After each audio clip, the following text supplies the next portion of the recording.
Hey guys, welcome to my channel. This is actually the first ever, a little nervous, first ever tarot video that I'm publishing online.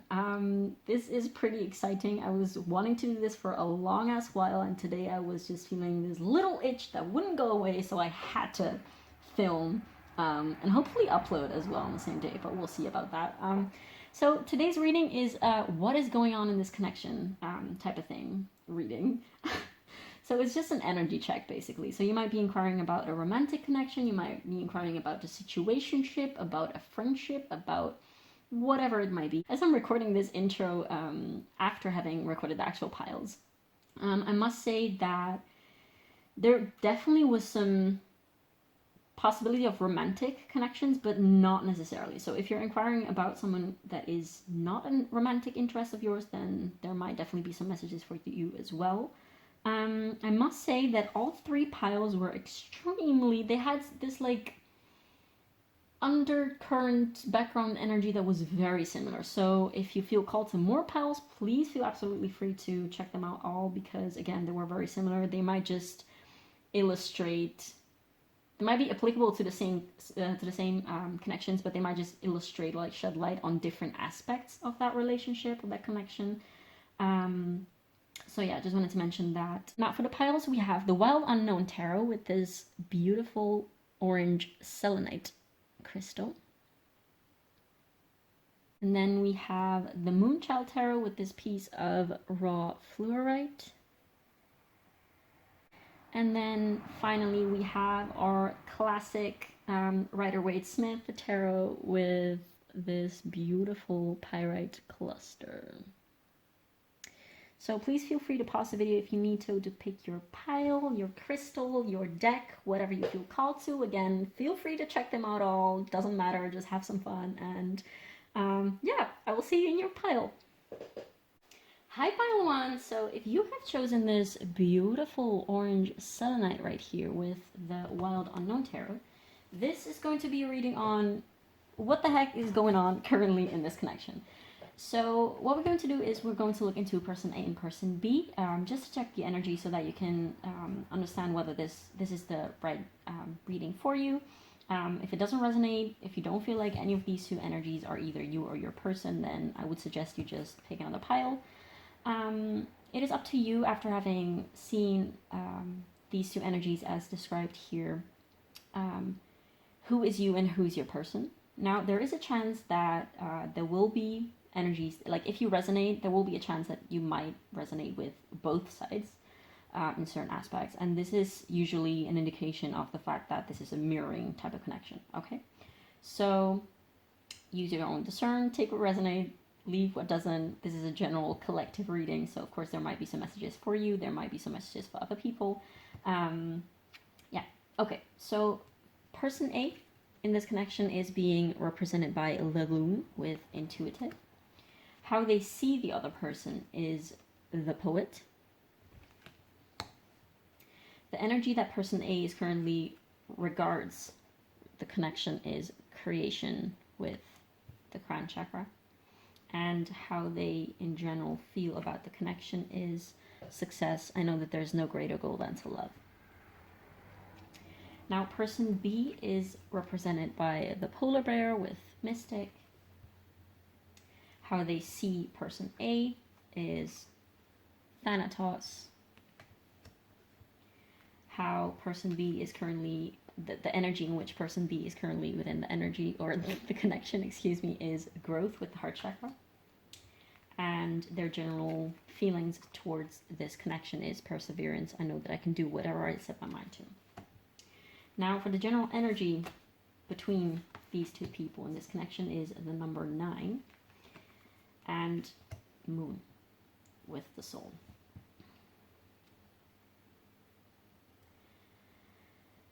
Now, this connection is pretty darn intense.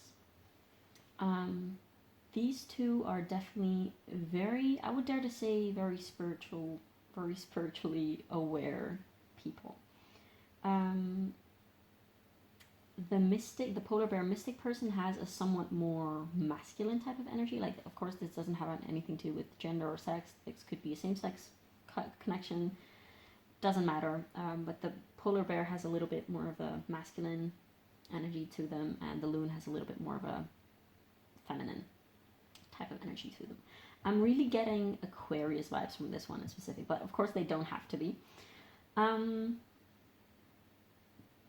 What I'm getting is just a lot of inner, deep, spiritual feelings type of depth to this connection. And you likely both have gone through a lot in this connection. Not necessarily that you have known each other for a long time. Could be, of course, that will differ per person who's watching this. But what I mean with there has been a lot going on in this connection is that a lot has been awakened within both parties through this connection, through each other, through meeting each other. So this might even be a connection that is very new, that is very fresh, that has only been going on for a couple months. And still it has been somewhat life-changing, so to say. Both these people see each other quite clearly, I want to say. They have so much admiration and reverence and respect for one another, and just this deep, pure love, especially coming from the polar bear. I feel like this, the loon person A, is a little bit more of a shy, inwards, silent, quiet type of energy, whereas the polar bear is a little bit more out there. It's a little bit more of yeah, just very much out there, if that makes any sense. That's what I'm getting. But especially from this person, I'm getting a deep, truly unconditional type of love for the loon, like a no matter what, and no matter what you do, and no matter if I'm in your life or not, unconditional, no matter what type of love. This could definitely be romantic. This could definitely be a conscious romantic relationship, but it doesn't have to be. This could also be, for instance, two people who are currently not in a relationship, who might have had explored a romantic connection between the two of you, but for some reason it might have not happened in the end. This could also simply be just any type of connection that is not romantic, basically.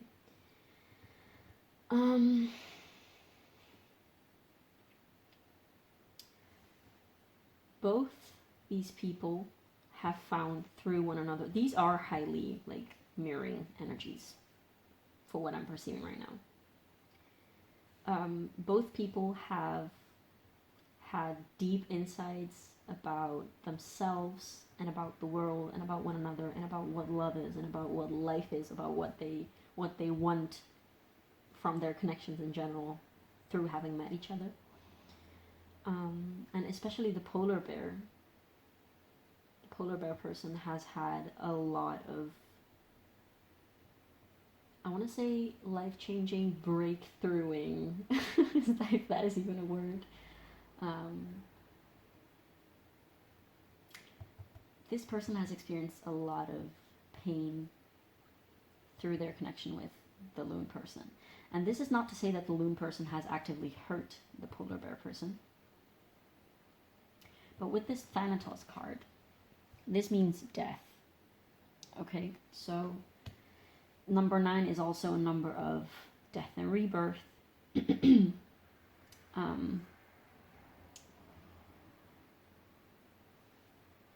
This person B, has gone through either a dark night of the soul before meeting this A person, or they were in their dark night of the soul while the loon person was there. And the loon person, I feel like they have brought a lot of light into the polar bear's life, especially during these dark times. But they might also have, person A might also have shed a lot of light on what it is that was hurting the polar bear person so much.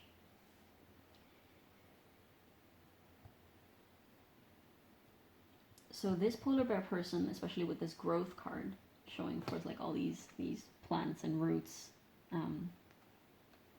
With the heart chakra, there's a lot of heart and crown chakra, of course, like energy.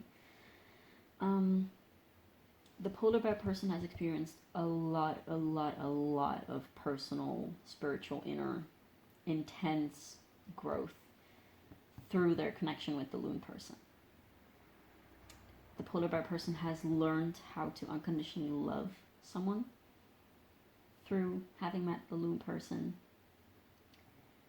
And they have learned how to let go of certain things, both about certain aspects about themselves, how to let go of certain ego attachments that they have had, how to let go of certain very fixed beliefs that they had about the world and about love and about connections in general. And they appreciate the loon person so much for what they have brought into their life in that sense.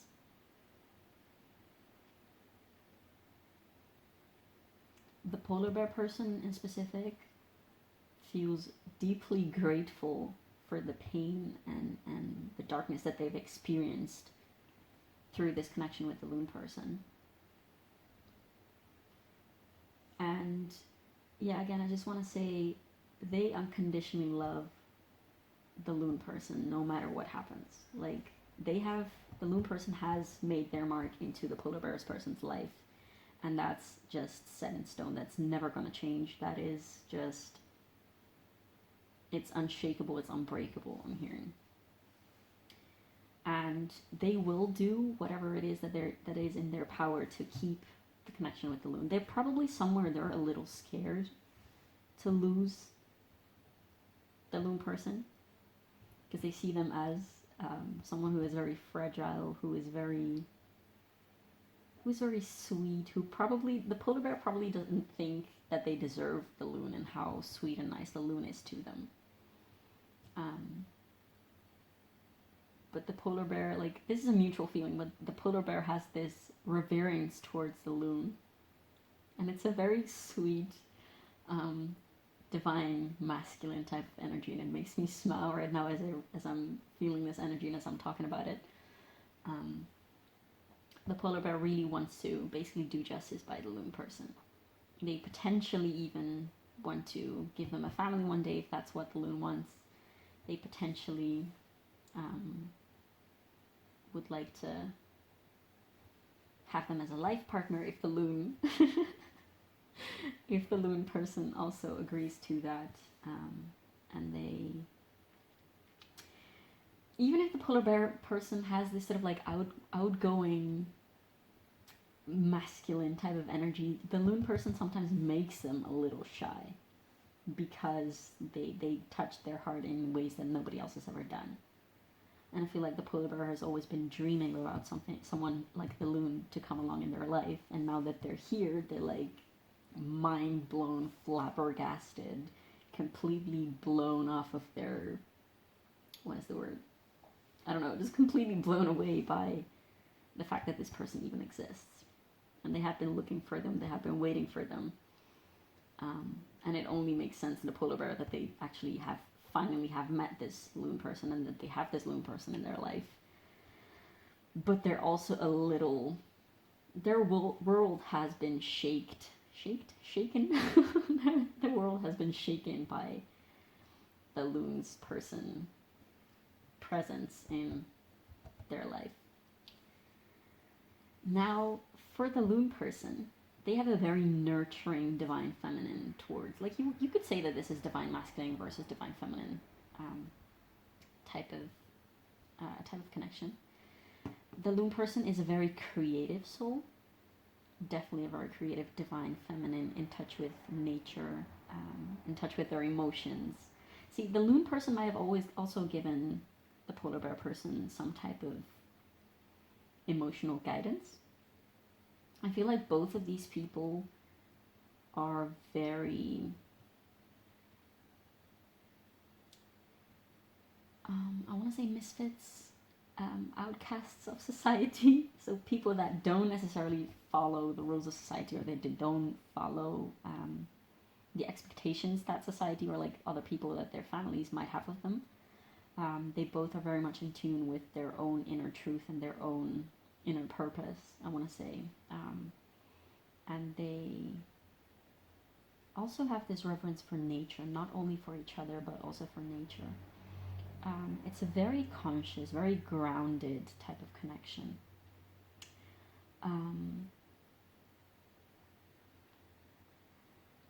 Both of these people might love to be of service to other people, especially with this number 9. They might both feel called to help people to awaken the masses, so to say. They might be light workers, both of them, actually. Which of course can be anything. You can be a light worker and be a barista or whatever. Like it could be anything. But the loon person, since I've talked enough about the polar bear already, the loon person is someone who very much appreciates art, and they likely also do some type of crafts work. Like they might do woodworking, they might create things with natural elements and things that they find out in nature. They might paint, they might do some type of creative type of work.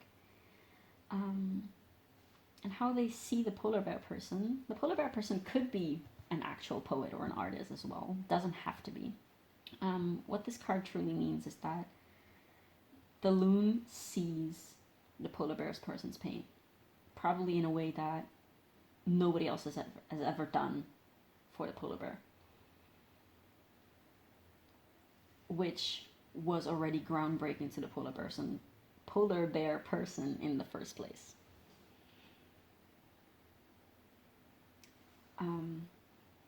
They see their pain.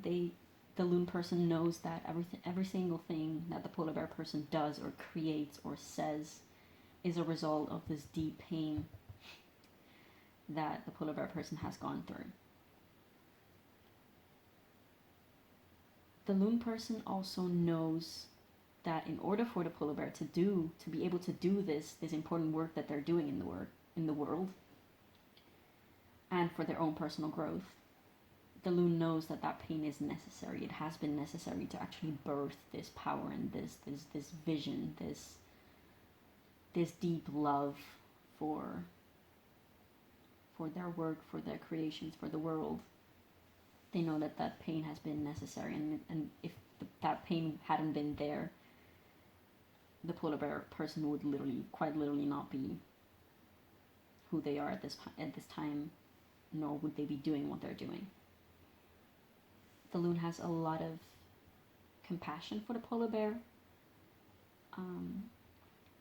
and they want to be there for the polar bear through their pain, but they also are very aware, like the loon is very aware of the fact that they should not try to fix this pain, or they should not try to soothe this pain. They should not try to distract the polar bear from their pain, but rather cherish it and see it for what it is, and take it as a teacher, and take it as a means to get to know themselves better, and to get closer to that truth, and to create even deeper, more beautiful, more healing art or creations, or whatever it is that their craft or their work is, basically. The Luna is definitely a very nurturing energy towards the polar bear person, and they also want to encourage. They have very encouraging, supportive energy towards the polar bear person. And something that does, like a commonality between these two people, is that they're so eager to explore the inner depths of their psyches, of their hearts, of their also like the mysteries of the world.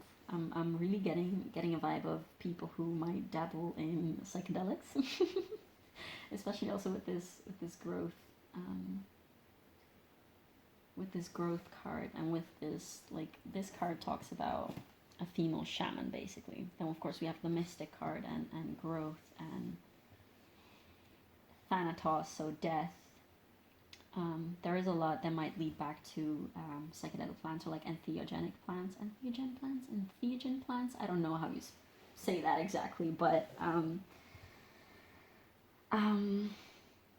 yeah, especially I'm thinking with this card, it does make me think about certain plants that might not be, so like not the standard psychedelics, so like mushrooms and ayahuasca, whatnot, but just more these not so easily accessible types of entheogens. That might be relevant for some of you. It doesn't have to be, of course, for everyone. But yeah, both these people also are very, very much into bringing love and healing into other people's lives. So again, they both might be light workers. I want to have a look into the tarot right now. I'm just going to put this to the side. So, just to have a little clearer view of what is going on in this connection currently at this time.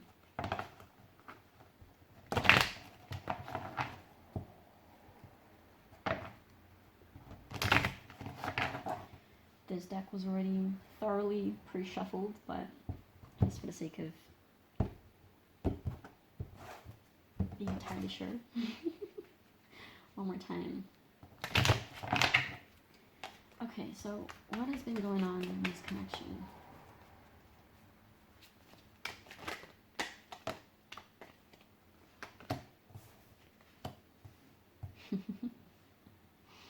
Yeah. Ooh, this deck is going a little all over the place. Okay.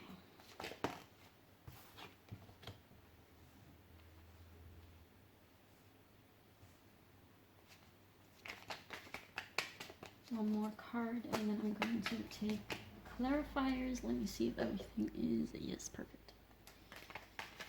One more card about what is going on in this connection. I'm going to take clarifiers for all of these cards. Okay. So we have the Nine of Pentacles. We have the Mother of Cups, or the Queen of Cups. We have the Eight of Swords. We have the Ace of Wands in reverse. And we have the Five of Cups. Now, to clarify the Nine of Pentacles, we have the Five of Swords. Clarify the Mother of Cups, we have the Son of Wands or the Knight of Wands. To clarify the Eight of Swords, we have the Daughter of Swords or the Page of Swords. To clarify the Ace of Wands, the Page of Swords is in reverse. Not sure if I said it, of course I showed it, but yeah. The Ace of Wands clarified by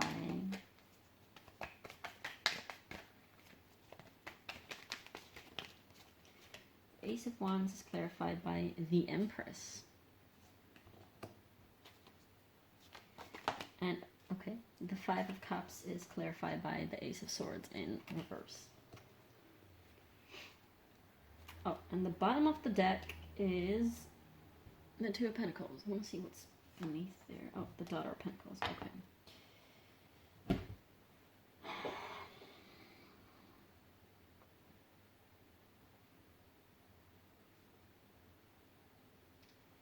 So what is currently going on in this connection is actually, you might be at a turning point.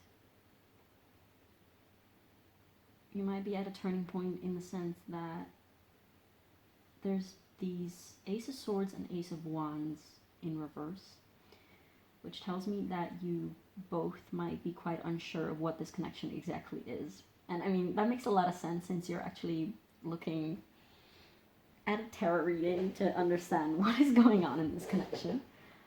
Um, I feel like you both might be wondering what your role is in this connection, how you should behave, how you should balance each other's energy. Because something hasn't been working. There's some type of... It's a very vague energy that I'm getting. So I really feel that you guys are very confused as of even... You might not even be sure about what exactly is going wrong. You might not be able to put your finger on exactly what it is, like what kind of pattern or what kind of thought or what kind of energy is putting you both off, is putting this connection off. Sorry, I had to fix the lighting a little bit because it was, I feel like it was a bit off with that weird light shade type of thing. Anyways, I was saying, I feel like you guys might not be, you lack a lot of clarity about what is exactly going on. Like, you still have a lot of love for each other, and you still have this, your intention is that of still carrying on with this connection, but there is something that you might quite literally not see. Like, there is something that is, it might potentially be some type of disagreement or some type of... It's really hard for me to pinpoint right now what it is exactly. And again, I feel like that's because you guys don't know either. You might be trying to figure out what it is that is going wrong because you have so much love for each other and you have so much will to keep this connection, to move forward with this connection too.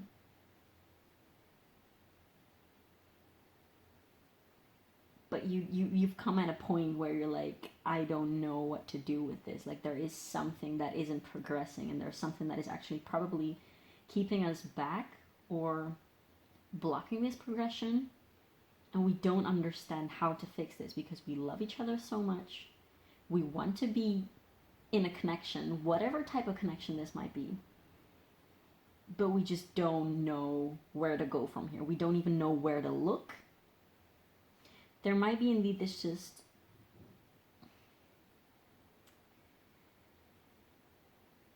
some type of inner conflict, perhaps even of where you want to go in life, or like what certain standards or like life values are, like certain beliefs that are so crucial to who you both are, that you can't just, that it actually practically in your practical day-to-day life, that it actually hinders that.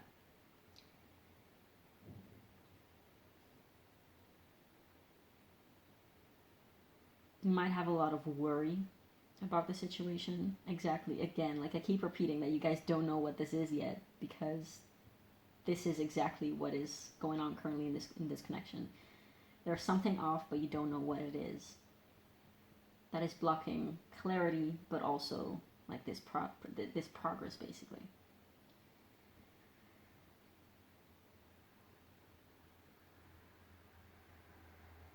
I feel like whenever you try to communicate about this thing, you get a lot of anxiety. For some people, it might be especially this person to have a lot of anxiety and not this person. But for some other people who are watching, it might actually be this person getting a lot of anxiety and not this one. I feel like this person gets more anxiety during actual communication, so they might actually have like, just problems with communication, blockages that prevent them from communicating clearly. And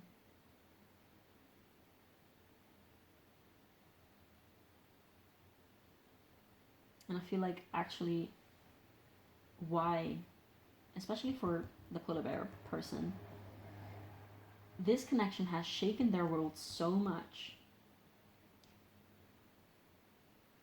that they had to like revision their beliefs. They had to revision what it is that they were doing with their life, with themselves, with their projects, and with their work. That at some point they sort of were left. They felt like they were left with nothing, like they didn't even know where to start anymore. And I feel like there might have been discussions between the two of you. Like arguments even perhaps, that got to a very that they got very frustrating. Like these, I can feel these conversations getting very frustrating. And each time that you have this conflict, basically, that something more breaks within this connection so much that you might even feel that it's breaking the connection constantly, and that you're getting closer and closer to a complete breakup.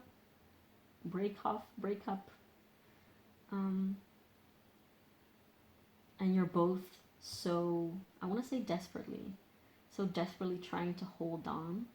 I don't get this desperate trying to hold on energy from the loon person so much, but more from the polar bear person, because they love the loon person so much. But I get this vibe of like desperately trying to hold on and to keep this together while it's sort of like breaking off and breaking apart and falling apart from all sides. And that it's basically too big for either of these people individually or together to hold this thing together, basically. I get tower card vibes, and it surprises me that we don't have a tower card, because honestly this whole vibe gives me tower card vibes. But of course, this depth of this whole relationship dynamic, yes, it does have a tower vibe, but of course there's so much more to it. There's so much more detail than just one single card could convey. Where to cut the deck? The Eight of Pentacles. Yeah, so there's a lot of working of trying to make this thing work, but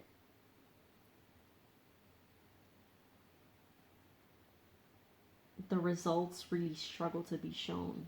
Here we do have this Nine of Pentacles, but it is clarified by the Five of Swords. Perhaps you both have different wishes for life, different life goals, and that might clash. Like the polar bear person might want to be doing one thing in life, and the lunar person says like, okay, but I want to do that thing, want to do another thing, and those two things don't really fit together, or it's really hard to make them fit together.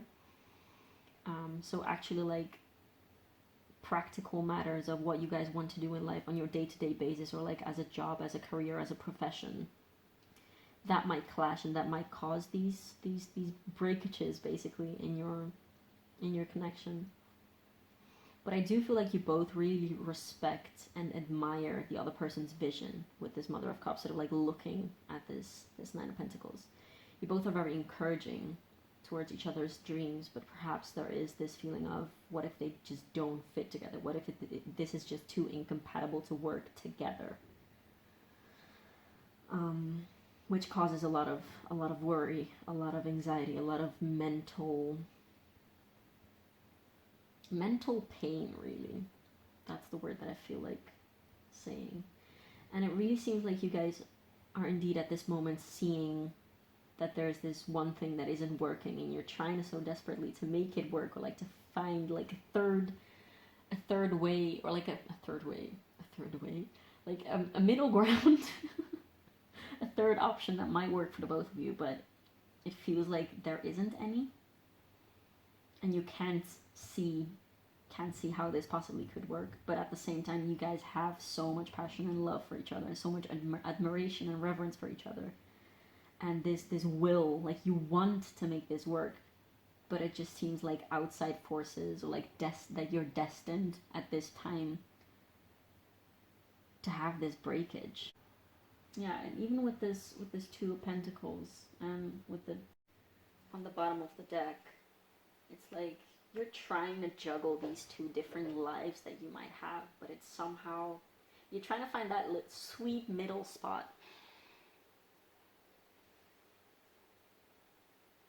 But somehow it's really hard. I want to pull two more cards. Oh. Just to get a little bit more insight. Daughter of Wands. One person might actually want to travel a lot.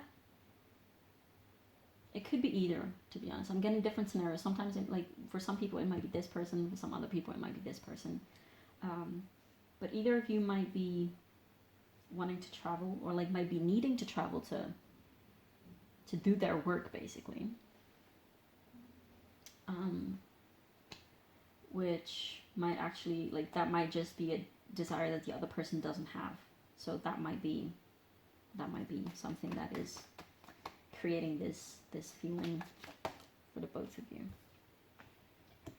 And this Three of Pentacles, yeah, that still doesn't add much more. Like, you guys want to make this work so much. You guys want to make this work so much. And now at the bottom of the deck we have the Five of Pentacles. So yeah, this actually might be, for some of you, one of the two people might want to go travel and the other person either can't or doesn't want to, or has their own projects like in their in the place, just like in one physical place, and they don't want to or can't go along with this other person, which might have them feel like they're being left behind, basically, or abandoned or alone. And the other person might be like, okay, so but we can sort of try to make it work while either being apart, or like, you can come with me and we can make it work somehow, but there's this dynamic of, but I don't want that. Like, I'm happy if you want that and you should go for it, but I don't want that for me.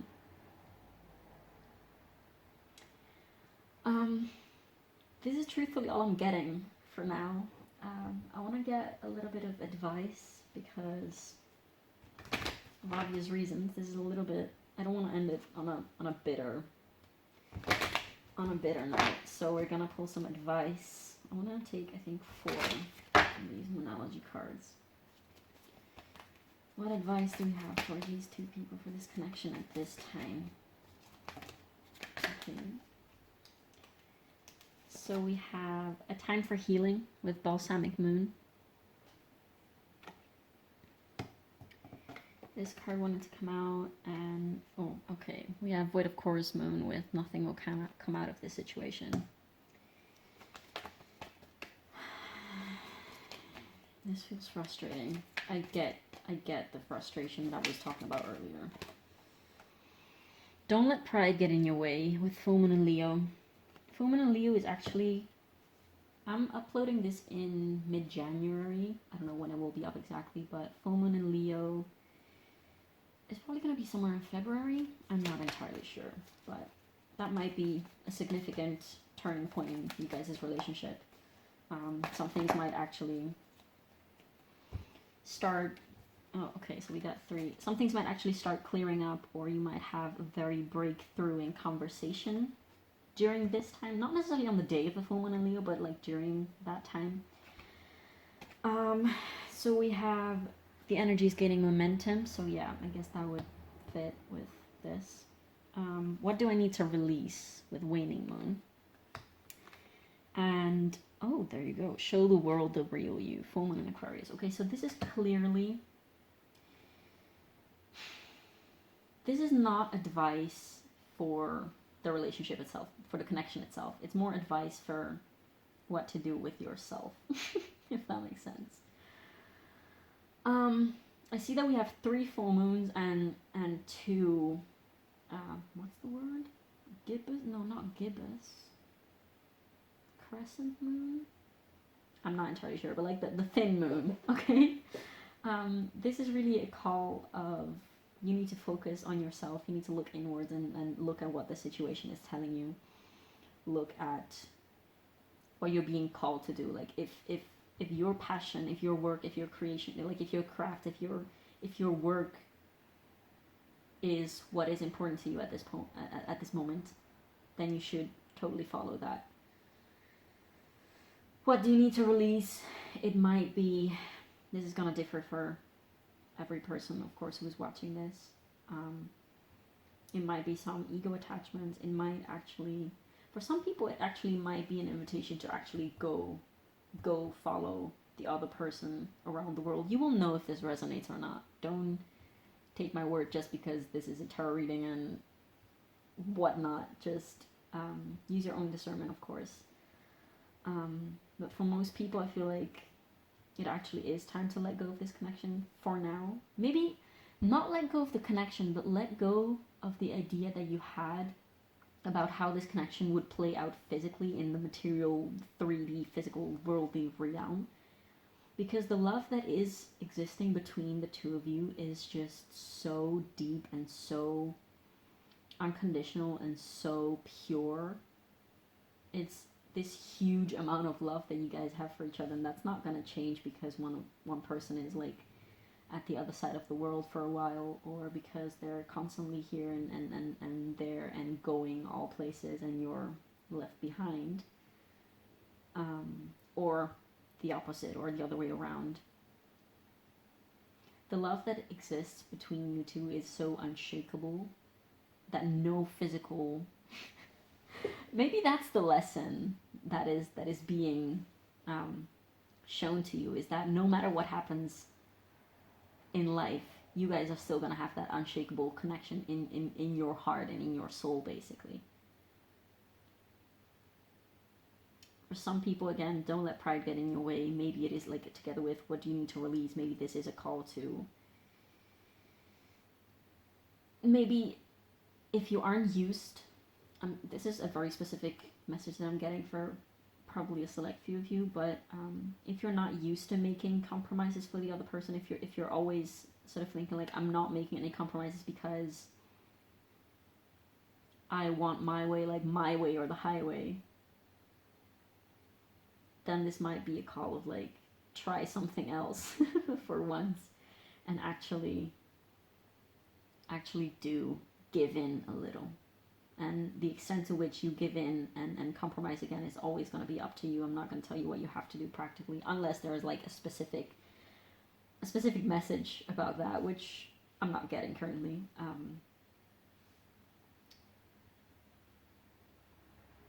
And yeah, for those of you who are watching who are the person who is wanting to do the traveling, this is a clear call of show the world the real you. Like, there's so much more to you to be shown than, let me rephrase this, there's so much more to you that you can give and show to the world than just staying in one place. I don't know if that makes any sense grammatically, but you have so much more work to do in the world, and it's not meant to be only in one place. Like, the work and the things that you have to give are so beautiful, so important, so healing, that you, like, that's why you're feeling so called to travel. It's because that's what you're meant to do. You're meant to go places. You're meant to meet people all over the world and bear your gifts, basically. No matter what happens in this connection, it is going to be extremely healing. And with this, but of course with nothing will come out of this situation, like a change, a practical change is very much needed. And yes, it's going to be probably very painful. It's going to be very hard. It's going to be definitely very hard. But it's going to serve you in the end. And who knows, maybe you guys are going to part for a while, do your own thing, and I needed to check if it was still going, because my battery is not the best, so I need to check every now and then. But what I was saying is, maybe you guys are meant currently to part ways for a bit, learn your lessons around the world, or in one specific place for the person who is not actually wanting to travel. Or actually, something that is coming now, maybe you both want to travel but go in different ways. Like, you don't want to go to the same places, so you can't make your traveling plans fit. That is also going to be for a select few of you, so it's not going to resonate for everyone. But I was saying, you might need to be parting physically right now to do your work and to work your magic into the world and to grow personally and to have these different lessons and perhaps even experiences with other people. I do feel like there's quite some people here who are polyamorous, so that might not be like non-monogamous. For those of you who those of you whose reading is about a romantic situation, so the exploring of other connections and other people might not necessarily be the problem that is being faced here. But you both might indeed need to do these different things for the time being and learn your own lessons individually apart from each other. And then maybe at a later point you will come back together and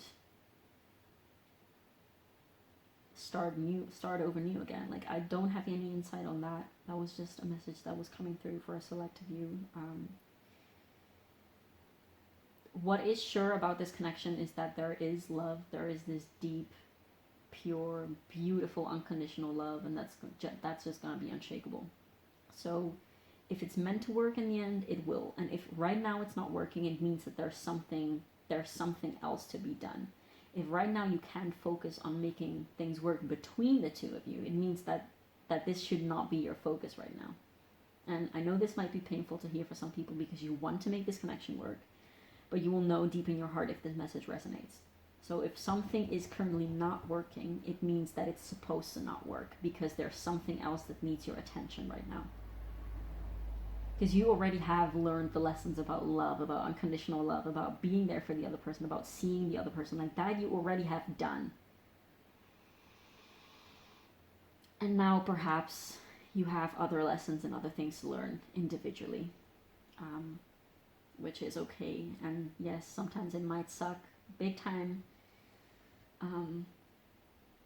But the more you resist it, the more pain you will give yourself. And if you accept that this is currently the situation as it is, then you make room for those lessons, for those new lessons and new things that need to come in for you.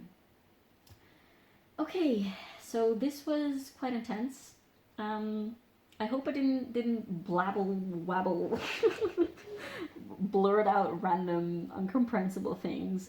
It was a little challenging to read this energy because, again, like there's a lot of depth, but a lot of unclarity as well.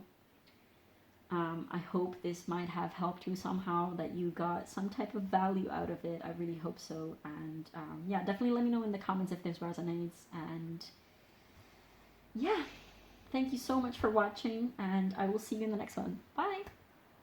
Hey Pile 2, so if you chose this beautiful green fluorite right here with the Moonchild tarot, this is going to be a reading to figure out whatever the heck is going on currently in this connection. So what we're going to do is we're going to look into person A and person B's energy, both individually and towards the connection. So it will be up to you after having listened to these different energies to figure out who you are and who your person is. Of course, you might find a little bit of yourself in both people in the cards. This is totally fine. This might simply mean that you guys are both mirroring strongly each other, which often in these readings that might actually very much be the case. And then we're also going to look into the connection itself, so like the type of background energy that describes you guys' connection. So for person A, we have the peacock. Jesus. We have the peacock, and how person A views person B is the seed. Then for the energy that the peacock person is currently towards the connection, we have service with the sacral chakra. And how they generally feel about this connection is gratitude with I am thankful for this life and the opportunities that it presents. Okay, so for person B, we have the dragon with supernatural. You are the ancient wise sage. You can shapeshift at will. Mastery is your destiny. Rise with dignity. I did not read it for this card. I didn't also read it for the other pile, but yeah. Let me just read it for sake of equality, I guess. So, you were born to shine and inspire. Practice humility to avoid jealousy. Be grateful for life, and more good things will come. Be true to yourself and recognize your brilliance. There you go. That sounds more fair. So how person B views person A is the self. And the type of energy that the person B, the dragon person, is currently in towards their Jesus, I'm really struggling to talk. The energy that person B, the dragon person, is currently in towards the connection is acceptance. There you go. And how they generally feel about the connection is freedom. I possess the power and the free will to create my own happiness. Now, about the connection itself, we have sextile. And we have Pisces with, I believe. Okay. So this definitely also might be a romantic interest. I feel like this is more of a this. I don't feel like this is an actual relationship.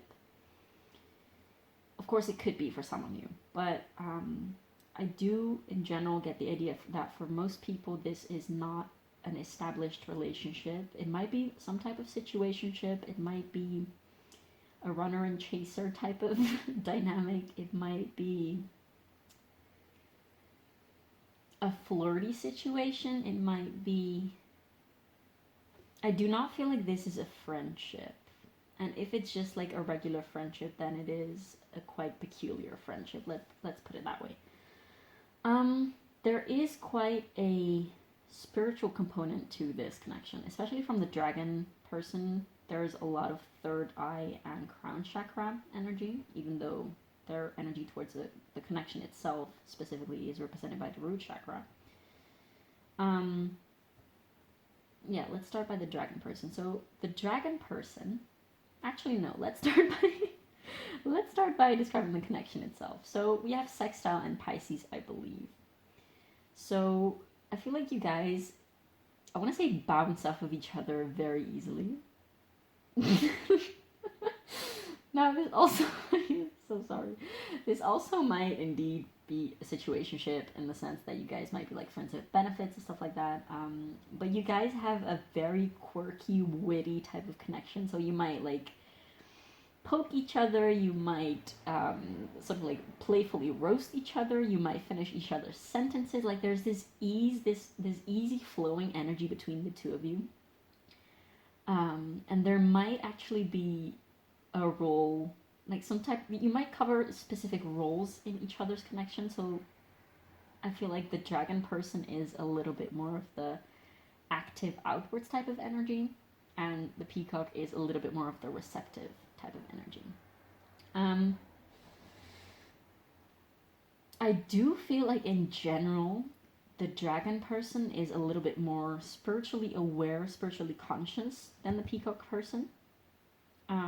And that the peacock person is actually someone in this connection, at least, who perhaps they thought or they think they see themselves generally as a very spiritual person, as a very like a very woke person. I want to say that.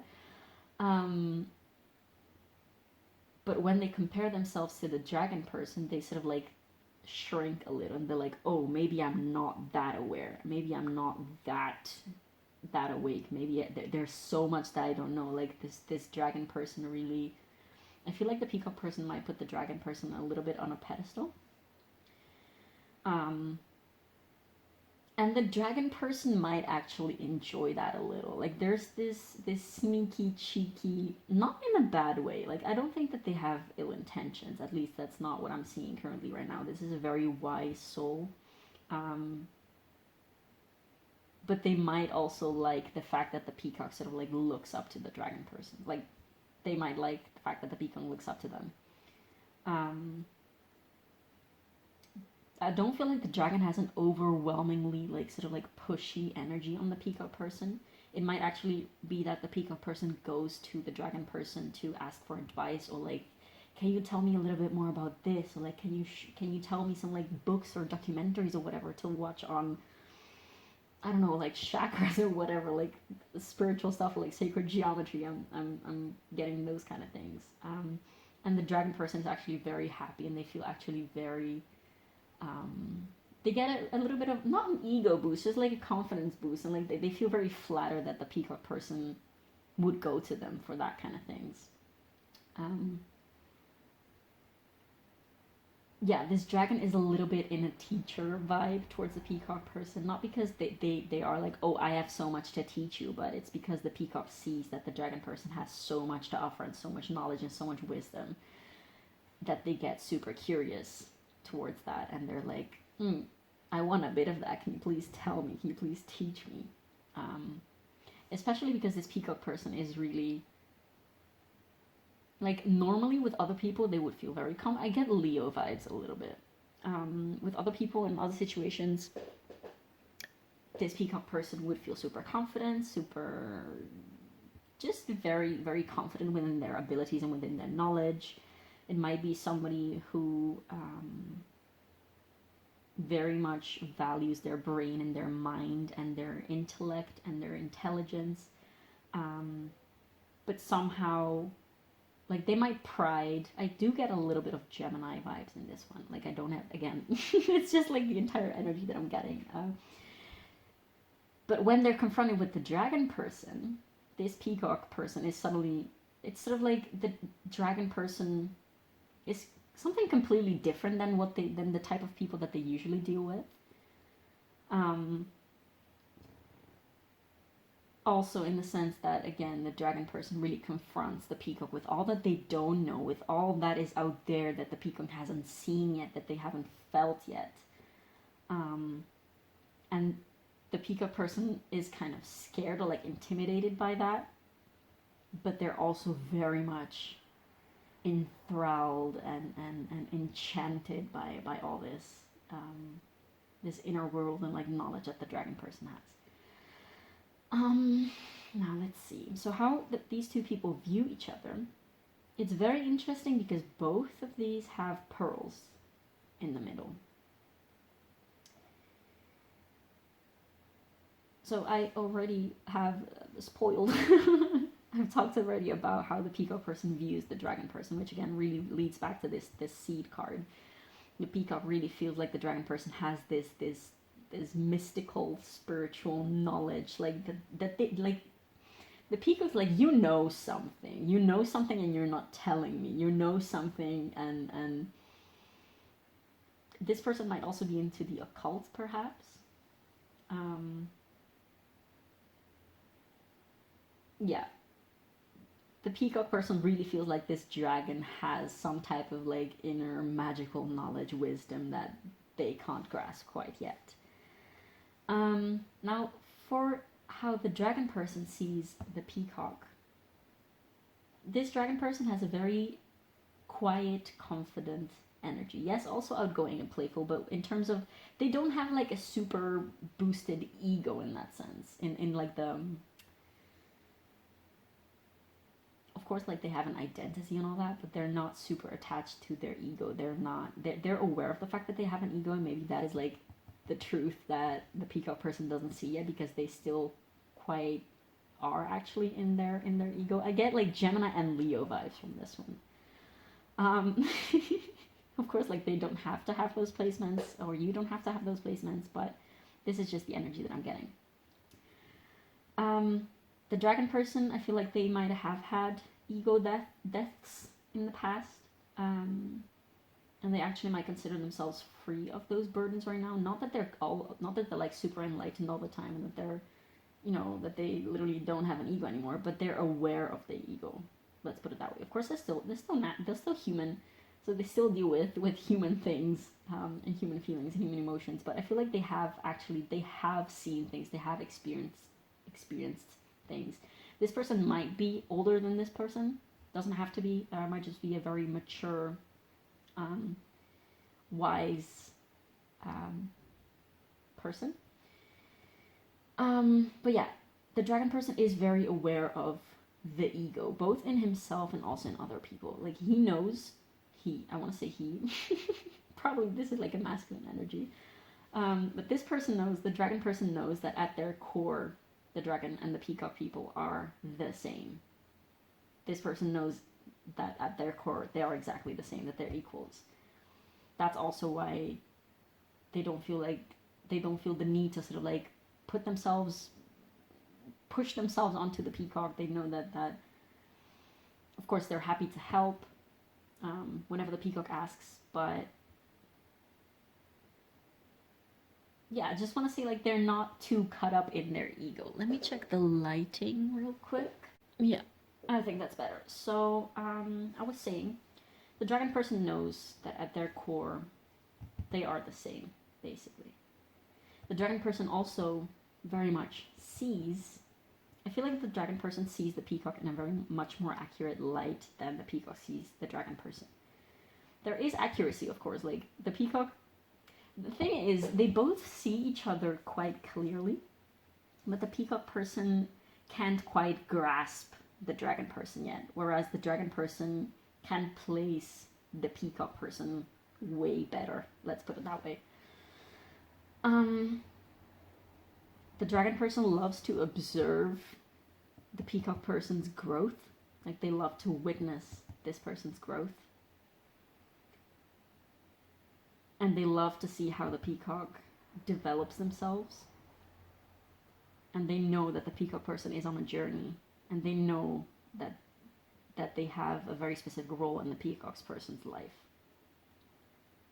So overall, this dragon person is indeed like a very wise, clear vision, again, like third eye, crown chakra vibe type of person, who has a very, very deep understanding of this connection and of this person and of the self.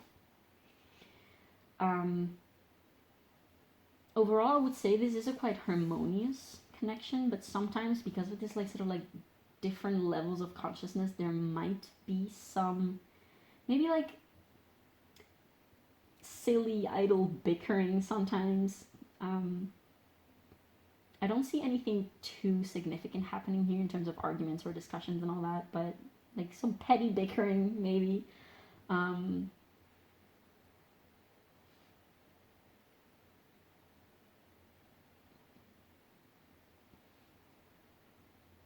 I feel like if you guys do bicker, like have silly arguments every now and then, you guys don't even talk them off. Like, you just move on the next time. Like, you might have had just an argument in like 3 days after the one person texts like, hey, do you want to hang out? And the other person like, yeah, sure, let's watch a movie or something.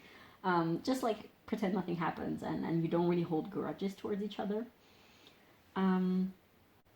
I do feel like the dragon person, how they feel towards a peacock, like especially if you do have some disagreements sometimes, this person is less attached to the outcomes. Of course, like in the heat of the moment, they might be a little bit more attached to their ego, or like have, hold a grudge or whatever, but overall, they always manage to get back to that point of clarity and be like, this is what it is, it's still fine, I still love the other person, and they probably still love me, it's not that anything has changed right now. This shit can happen. So they're pretty cool about it, basically. Whereas this person perhaps might feel a little, since they are a little intimidated by the dragon person, this person might sometimes retreat within themselves, perhaps, and not know exactly how they should go back to this person. Like, they don't know if the dragon person would actually still hold a grudge towards them, whereas in reality they'll be like, yeah, like everything is cool, like chill. But yeah, the dragon person really, and this connection really awakens some type of insecurity within the peacock person that they really are not comfortable with. Probably also like the confidence that they put outwards to other people is maybe a coping mechanism to make up for their insecurity. Because of course, like, they wouldn't feel insecure for no reason. The thing is, maybe they can't put up this facade of oh, I'm super confident. Not saying that they're not confident at all, because I do feel like there is a lot of truth to their confidence. Like, they know their worth. They know they're probably very good looking too, and they have just like maybe they're very a lot into fashion. They like to put themselves out there with like cool outfits and just like very bold statement outfits that basically scream like, respect me, I am the shit. But they like, the dragon person isn't fooled by that. Like, they know that the peacock person is not their exterior facade, basically.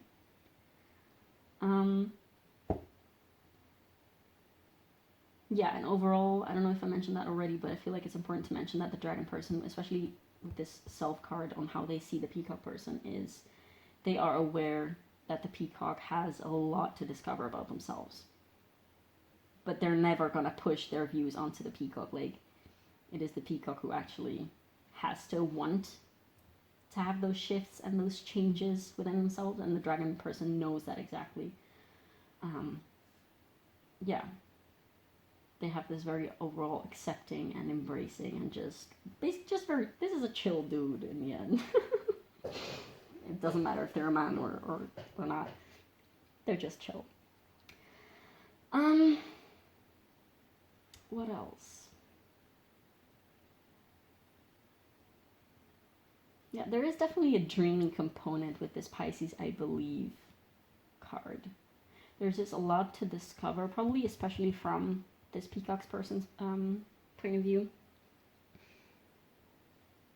there's a lot to discover in terms of like spirituality, and or I even want to see the dream world. Like maybe this person is into astral projection with this dragon supernatural energy. Maybe they're into lucid dreaming or into like some type of other mystical thing, and the peacock like wants to learn all about it. They want to learn all about that. And in general, the peacock person is just super, grateful and very happy to have this dragon person in the life, because it's very enriching to their life to have this dragon person. It's very inspiring, and they can learn a lot, and they love learning things from them too, because I feel like this peacock person is like, ooh, if I know these things, then maybe one day I'll be cool as the dragon person too.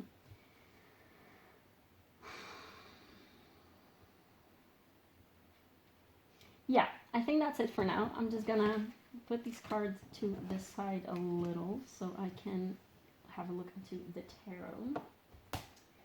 So we're gonna ask the tarot to give us a little bit more insight to see what you guys might be dealing with currently, and then afterwards we're going to look into some advice with my Moonology deck.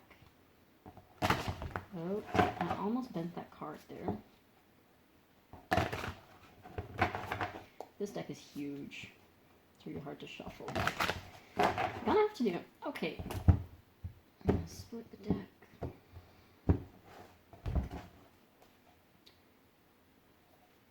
I have to shuffle more.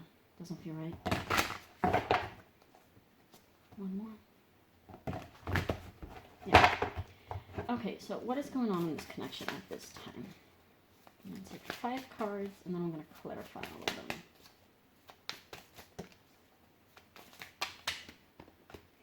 Okay, I'm gonna take the top one.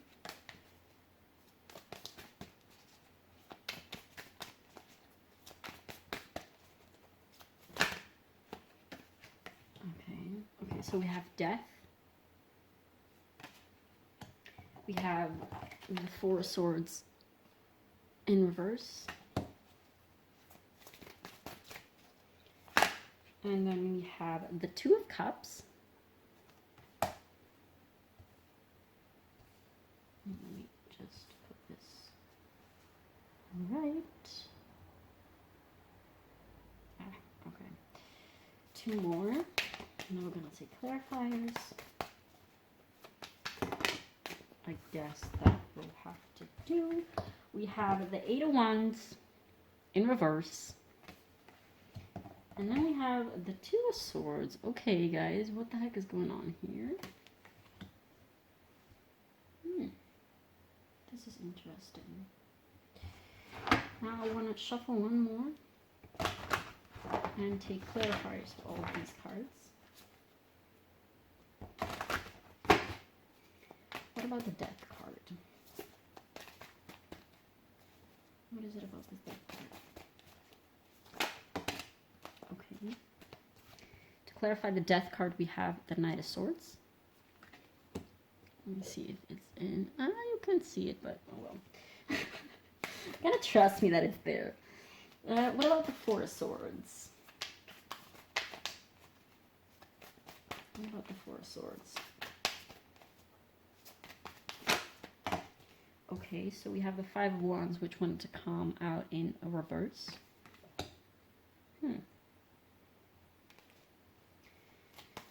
What about the 2? Oh. Okay, so I'm gonna take the 2 that flipped like that. Oh, guys, what is going on here? We have, oh yeah, I need to show you. We have the Star in reverse to clarify the 2 cups together with the 2 of Wands. What about the 8 of, okay, the 8 of Wands, we have the Fool in reverse.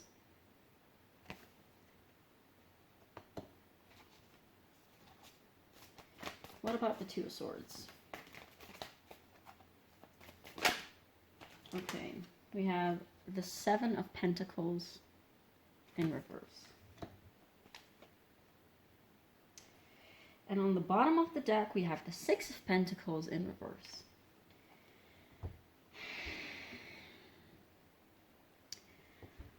So the energy that I'm getting here actually quite clearly is that you guys might actually be on a break from each other right now.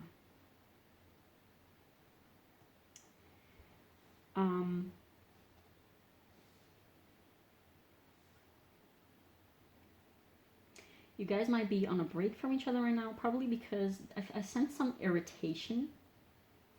Like earlier reading your oracles, I said that you might not necessarily have very intense arguments, that there might be, if anything, some like light bickering. But I'm really getting this sense, like especially with this Two of Cups in the middle, truthfully just like in this whole context, but especially with this Two of Cups in the middle, like that is, I believe, the only Cups card that we have and the only like emotional type of card that we had. There is a need for emotional connection between the two of you, but I feel like you both, by the way, I'm not sure if I mentioned, but I got pretty masculine energies from the both of you. And what I'm getting here is that you guys sort of feel like pushed, like you're kind of repelling each other. Not that you're like disgusted by each other or anything like that, but just there is something that is irritating you about each other. And I think that that's just the exterior manifestation of the fact that you both lack this deeper emotional connection. Like you do wish to have this, like you are very curious about it with each other. There are some similarities. It's not the complete same vibe as pile 1 that I just filmed, but I do also again get Aquarius vibes by this dragon person.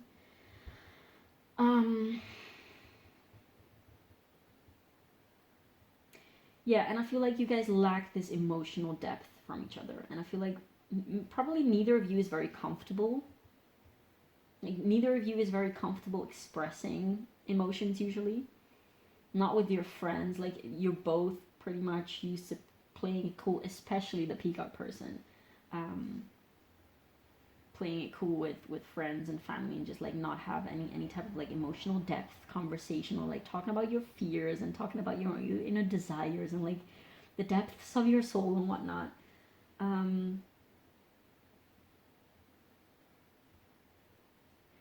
You both are really wondering, like, this is a really cool connection, but if this is all that we're gonna get, then there is something that is off in that sense. Like this is not all that there is to discover about this connection. I need more. There's this I need more, but also this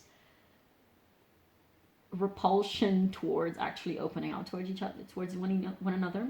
Probably because you're so used to maybe talk intellectually with each other, and like having this sort of like not formal but very academic type of connection, like type of discussions with each other. So like about, you know, sacred geometry and like whatever, like aliens and I don't know, just like all these topics that are very mental and very theoretical and very much more like narrative based.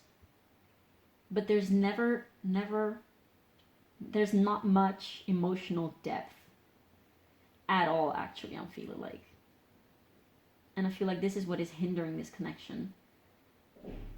Because of course, like it's not a well-rounded connection if there's like this emotional, especially if it's such a close connection, because you guys seem like you're very close and very much with your attention towards each other, but there is this like element of emotional depth missing. Probably because neither of you really knows how to, like maybe you don't know how to start a conversation about, for instance, like your fears or head over heart matters. Like you're very good you're very good at mentalizing emotions. Or like you might talk about emotions, but when you do talk about them, you talk about them only from like a mental, rational type of standpoint.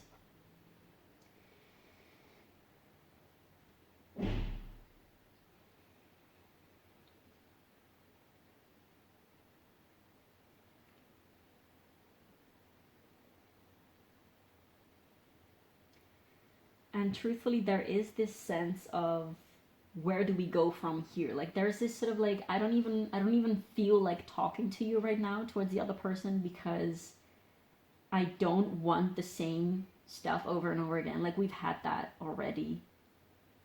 And I don't even want, there's this feeling of sort of like turning away from each other, not because you hate each other or because there's something terribly wrong, but just because, how do I explain this feeling?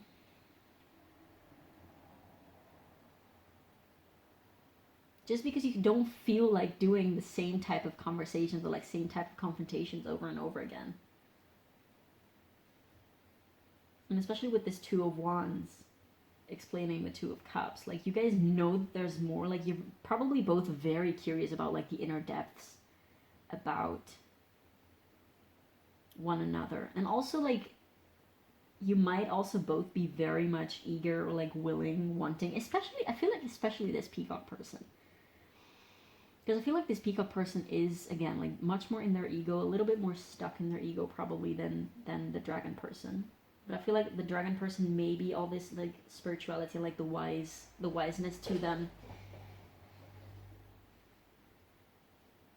might be like slightly a coping mechanism for not actually dealing with their emotions. Like they also want to have a bigger grasp on the world and like all about the like the laws of the universe and like all these phenomena that are happening, and like psychology perhaps, and like esotericism, well, the esoteric, the occult, and all of that, all of those things. But they might not have a super in-depth understanding of their emotions either. So perhaps that like this connection has served as a catalyst for both parties to understand, like there's this depth within me that I haven't really touched upon, and that I honestly don't know how to touch upon. Yeah, especially with this eight of Wands in reverse and the Four of Swords in reverse and the Fool in reverse and the Seven of Pentacles in reverse. Like there's a lot of energy of like I don't want to keep doing this. Not that you guys don't want to have a connection anymore, because you do. You actually are very curious about this emotional depth of one another, of each other, and also of yourselves, basically individually. But there's this vibe of, it's really hard to explain. I don't want to say the wrong words. It's not that you guys don't want to communicate anymore with each other, or that you guys don't want to be in a connection with each other anymore, but it's more like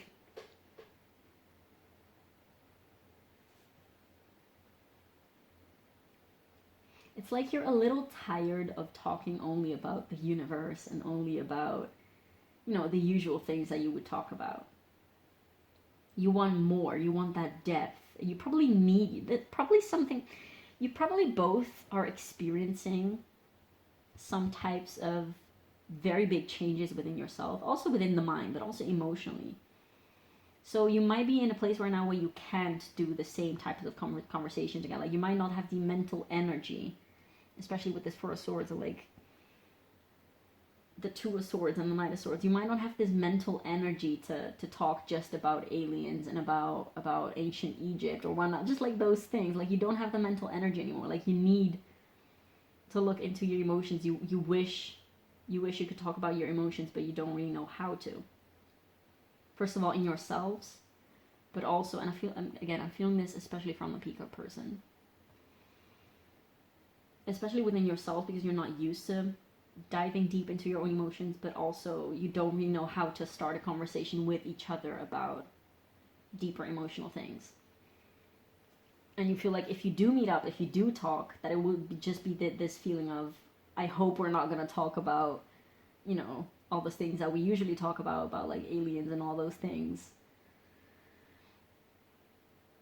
I really don't want to do that anymore, but I also have this feeling that if we do meet up, that I don't know how to start a conversation about my emotions. I don't know if I can do that. I don't even know if you're willing to listen to me, because we never had this before.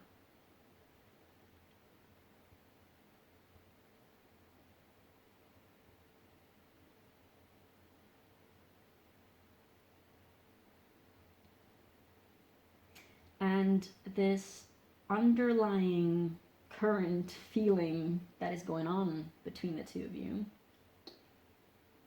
I feel actually like the dragon person, again, might be a little bit oblivious. I feel like this is about the peacock person for the most of you. For some other people, it might also be about the dragon. Some other people, it might just be a mirroring thing. might actually have had talked about this. I don't feel like everyone has talked about this very dynamic that I'm describing right now, but some other people you might actually have addressed this with no like positive outcome, because again, the both of you might actually not just know how to talk about emotions in a proper way. Like maybe you mention something and then it's like 3 sentences about that, and then it sort of like changes the topic because you just don't know what to do with that information, basically. But overall, I do feel like this whole situation, for most people who are watching this, in this connection, there is this sense of like, there is this colliding type of energy, this type of frustrated type of energy that you refuse to address directly. Like there is this underlying frustration with each other that you really don't speak up about. Again, because that would also be a feeling, of course, and like if you speak up about that, then you would have to address all the rest, and you're really terrified of doing that. You really don't know how to do that. And with the 6 of Pentacles on at the bottom of the deck, are really like in reverse. 6 of Pentacles in reverse. I do have a feeling that neither of you wants to give in either. Like you're really reluctant to, again, just like this feeling of being reluctant to start a conversation because you don't really know how to. Again, I feel like I'm repeating myself, but that's really what's coming through. You're really unsure about how the other person would receive you. You're not really sure if you could be there for the other person if they opened up to you about your emotions, just because you're really not used to this specific dynamics, both within yourself, but also especially with each other. And sure, you might have like fantasized and talked about spiritual things and talked about deep things, but it never went in on a personal level. So you might even talk about emotions in general, perhaps, but you never really went deep and personal about yourselves. This might very easily be just a regular friendship, or even a family member, whatever it is. Like this doesn't have. I don't sense very big romantic vibes in this, but if it is a romantic connection, for those of you who this is a romantic connection, like this might actually be the problem that is surfacing in your romance, because you're lacking that emotional depth that you really crave from a romantic connection. Okay, so now I want to look into some advice for you from the Numerology deck. Apologies about the lighting change. But yeah, can't do much about that.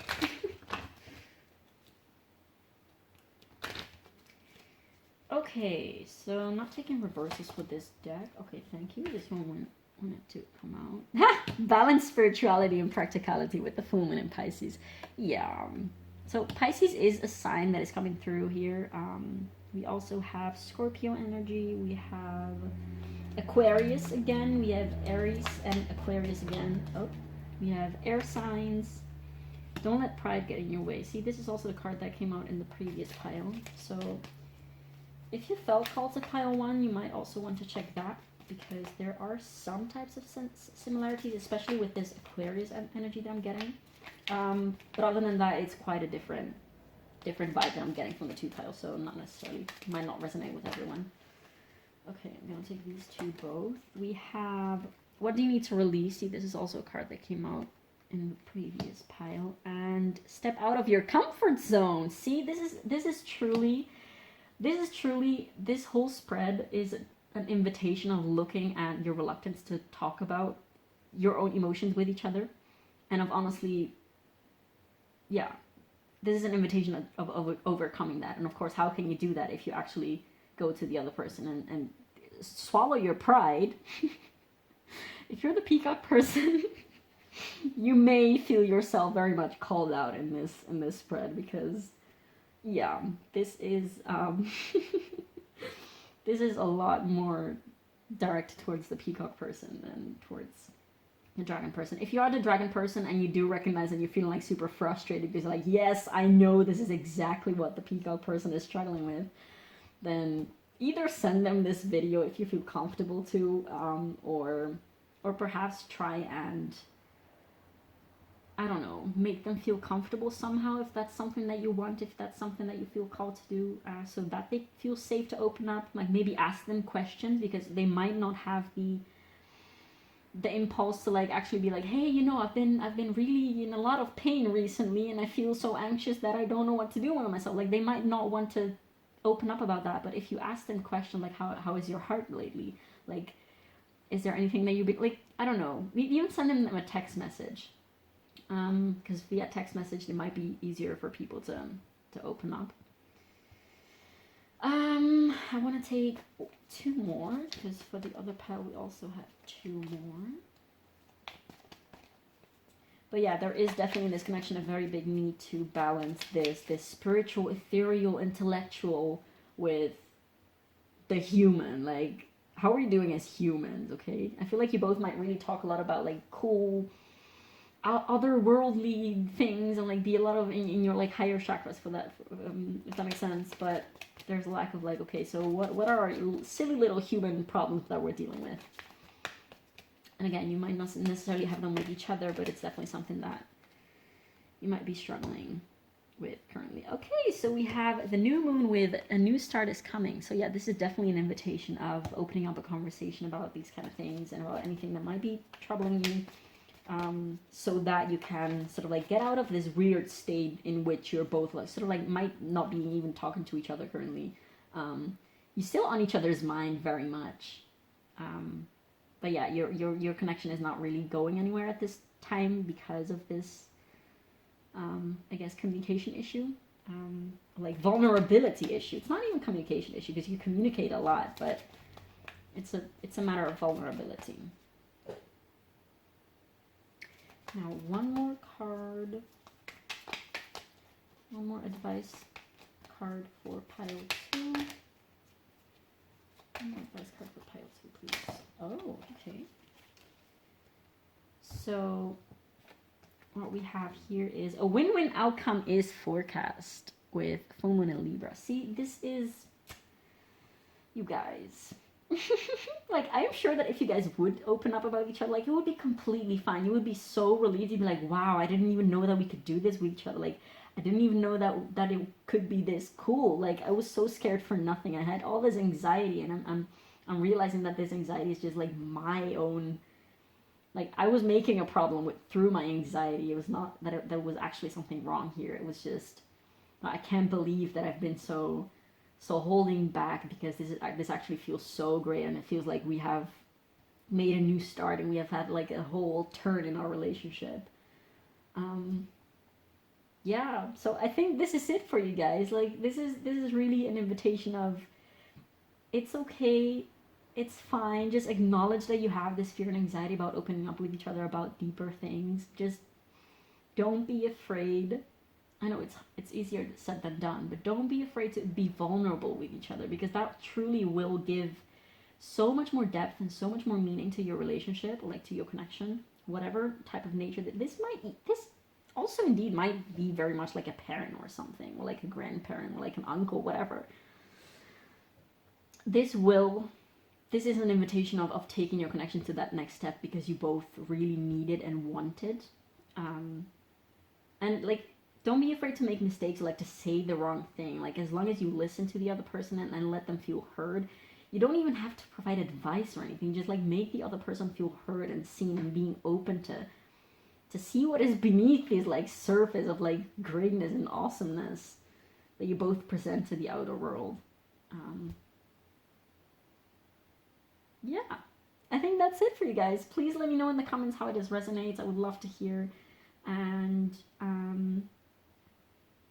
yeah, thank you so much for watching. It was very good to do this reading. I love reading. There goes the difficulty speaking again. See, that's why I had difficulty speaking. You guys might get like tongue-tied when you try to talk about emotions or anything like that. But yeah, that was it for you guys. Thank you so much for watching. Please do leave me a comment. Let me know how it resonated. And I hope you got some value out of this. And I really hope this helps. Please feel free to send this to someone who you know might actually get some value out of this. Thank you so much for watching. Bye-bye!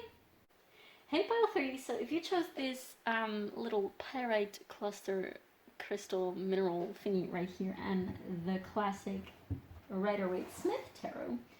This is going to be a reading on basically figuring out what the heck is going on in this connection. So I'm going to be doing this reading in a person A versus person B format. We're going to look into the energy of the connection itself. It's going to be completely up to you to decide which one of these two energies is you and which one is your other person. Of course, it might be the case that you guys are mirroring each other on either a lot of things or like something. So if you find yourself or the other person in both energies, then that's completely fine. Use your own discernment. Take only what resonates. Of course, this is a general collective reading, so some messages might not be for you, and that's completely okay. That being said, let's get started. So person A is being represented by the eagle with mastery. This card reads, you are on a spiritual journey beyond the sky. Let go of the past and soar. You're guided by the winds of spirit. Your wisdom inspires the world.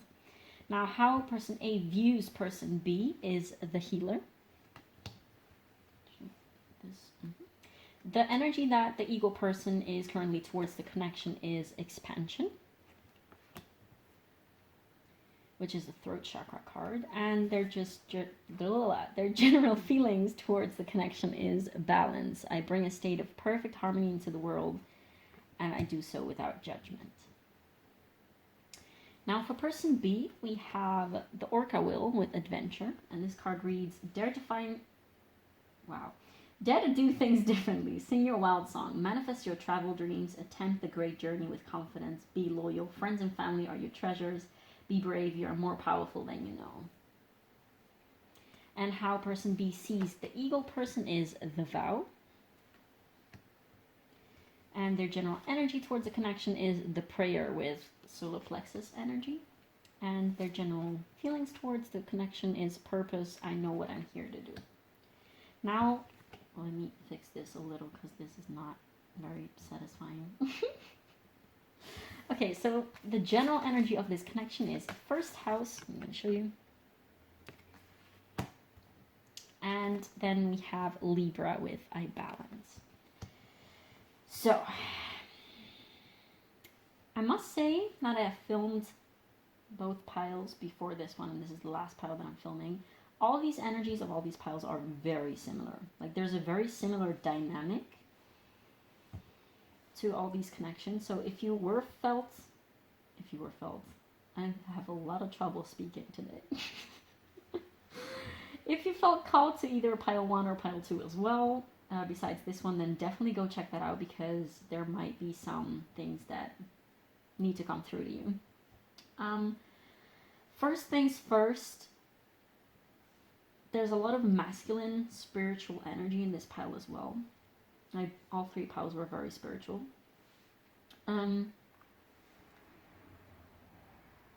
This pile especially is a lot about balancing, especially with this Libra I balance card and like the balance card right here. It's a lot about balancing a you and me situation. How do I honor you and honor me at the same time? Like balancing you and me, balancing taking care of you and taking care of myself at the same time. Something that I also have to say there's like right off the bat is that, especially this person, but probably also this person, you guys manifested each other.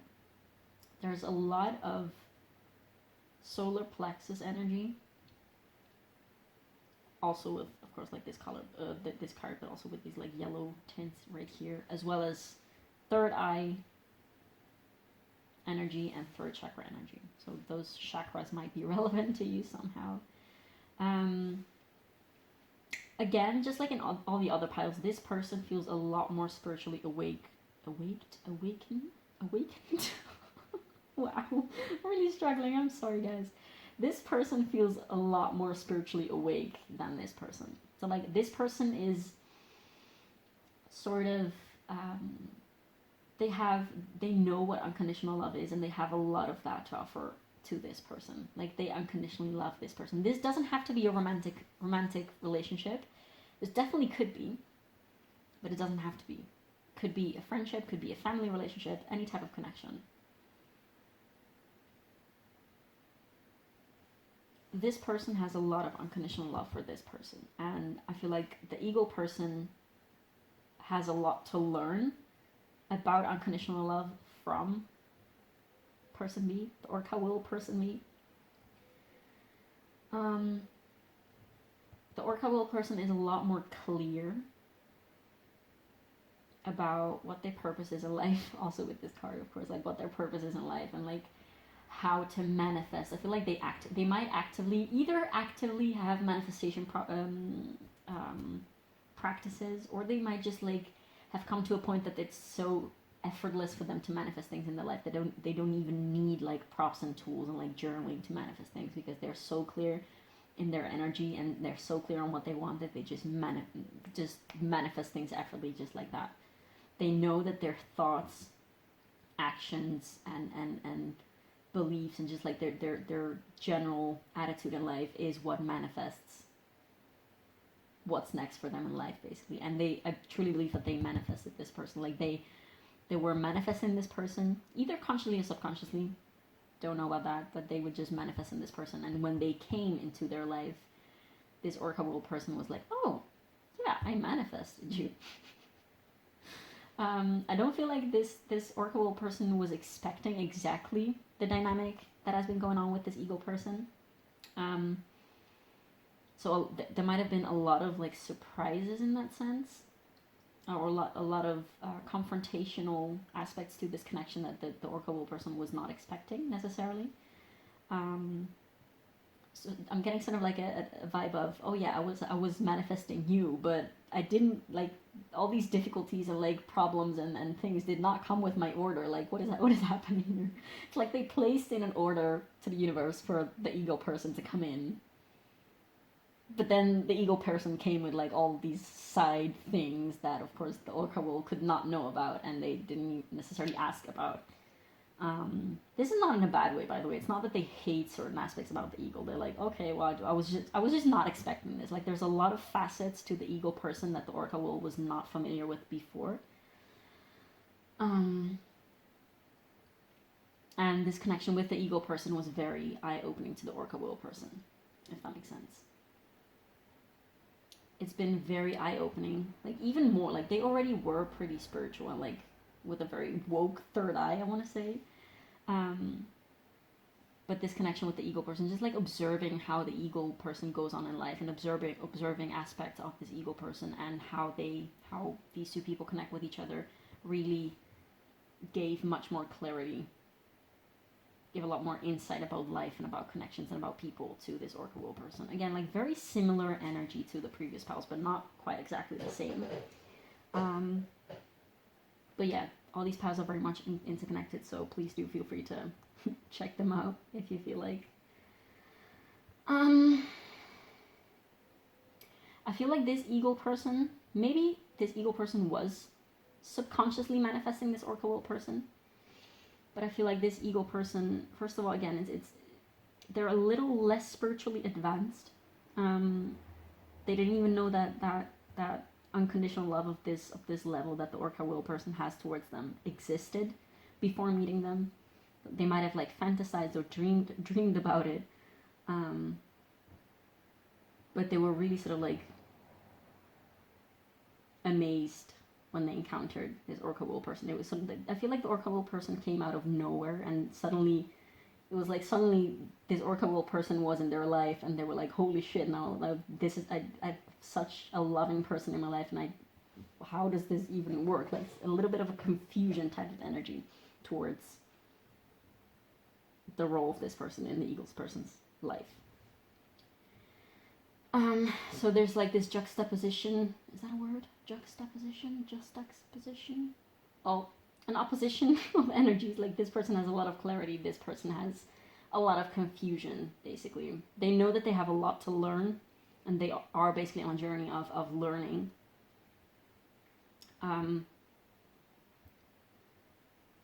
But they're much less confident in themselves and in their own abilities and like in their own power than the Orca will person. Like the Orca will person kind of, they're not super focused on themselves, although there is this solar plexus energy, but it's not an energy of like an underactive and like a lack in solar plexus fire. It's much more in terms of like they have a strong sense of identity, they have a strong sense of self-worth. that cannot easily be shaken by like external external forces, whereas the eagle is a little bit less grounded. I also want to say, like, this orca person, of course, it's like a water animal, so they might be a lot more in touch with their emotions than the eagle person is. This might be a little bit more of like an escapist type of person. But the orca will has, like, this person has a lot more grounded, comfortable, present type of energy. They have a lot of self-knowledge, whereas this eagle is very much looking. Now, in the previous piles, I got a different energy, but I feel like this person might be on the more feminine side of the energy spectrum, and this person might be a little bit on the more masculine end of the spectrum.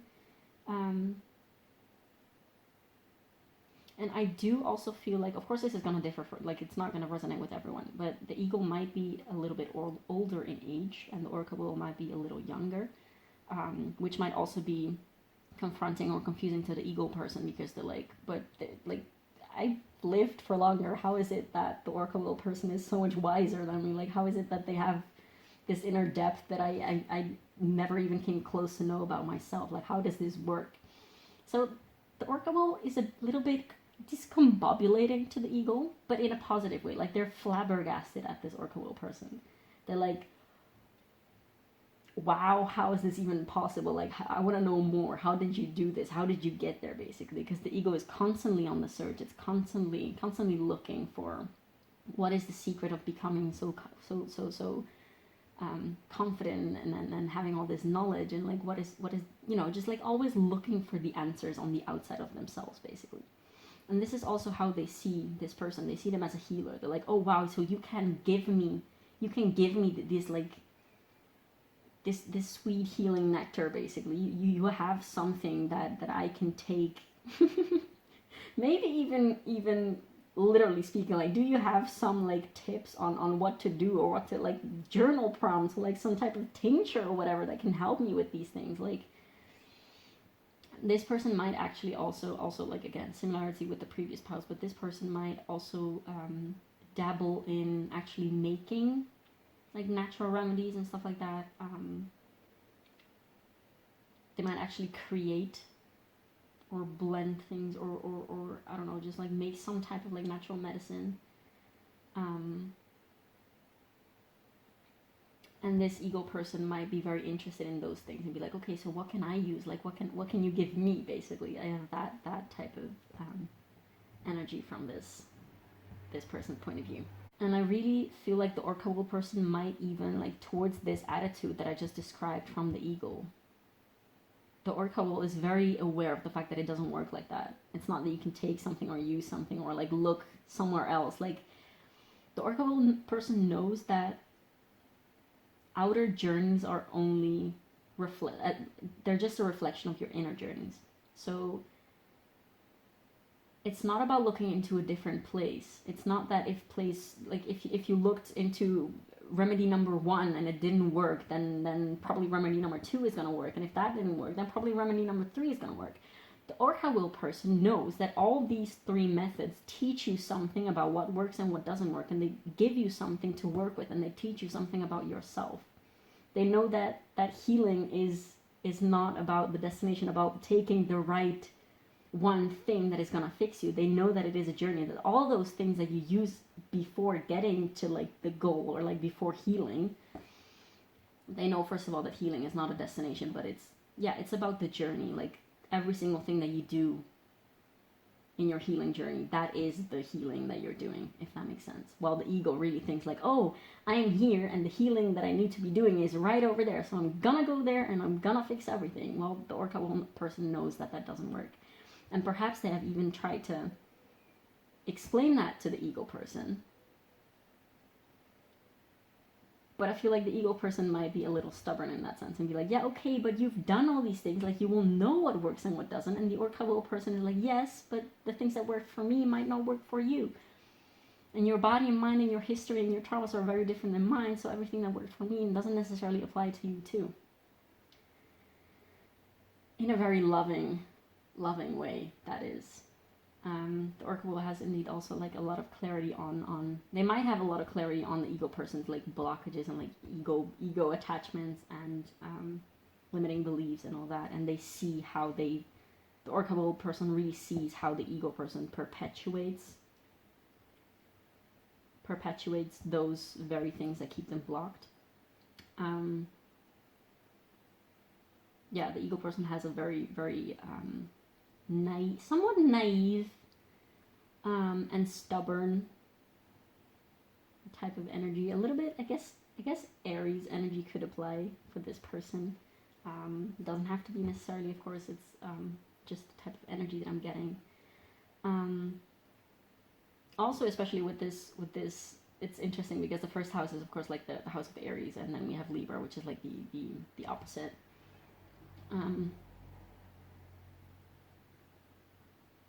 So yeah, I feel like the ego person is very much, they both these people are very focused on, in a sense, on me and on you. So like first house and Libra, so like the other, they both have a focus on me and a focus on you, if that makes sense, but in very different ways. So like the Orca has a very clear idea, clear feeling about what their own identity is, and like how their actions and thoughts and everything that they do and say impact their life, and how they basically how they create their own reality, basically. And they're also aware of the fact that, first of all, that the other person, like that other people in general, but that the ego person is, first of all, the Oracle person is very much aware of universal oneness. Like they actually feel it on a day-to-day basis. It's something that is completely embedded into their core of their being, essentially. It's not some type of like ideology or like some vague platonic idea that they might have heard somewhere. No, they are actually, they know that it is true. Like they that is like one of the core truths that they have within themselves, is that like the truth of humanity is that we're all one. It's not even humanity, just of like the universe, that we're one with all that surrounds us, basically. Like this Orca person knows. But they are also aware of the fact that other people are their own individual beings, and that there are going to be like differences, and basically they're very aware of both oneness and differences between them and other people. While this ego might be a little bit still stuck in their ego. Unawareingly, is that a word? I'm not entirely sure, but they might be a little unaware of their ego attachments. And now with ego attachments, I don't mean that they're a selfish person or that they only think about themselves. What I mean with ego attachments is they might be a little bit stuck in their ways and not even be aware of the fact that they're stuck in their ways, because it is because they are ego attachments and there are subconscious patterns, basically. So for instance, one of these things might be escapism, and looking for healing outside of yourself, looking for knowledge outside of yourself, and looking for other people, like maybe even wanting to copy other people, not copying as in like being a copycat and be like, oh, I want to do the same thing, but oh, so this worked for you, it might work for me as well. Like they might constantly be looking for teachers or like different spiritual gurus or whatever, for different insights, because they're like, okay, so who has the truth? Well, for instance, Orca will person will know that all of those teachers might have a little bit of truth, but they can also discern about like, okay, so this doesn't resonate for me, so I'm not gonna take on that teaching, basically. So all in all, especially for this ego person, there's a lot of needing to balance the self and the other. But they might simply just not be aware of the fact that that is even a thing for them. Now, I want to put this aside and look into your tarot. Let's see what comes out of there. Let's see what's going on for this pile.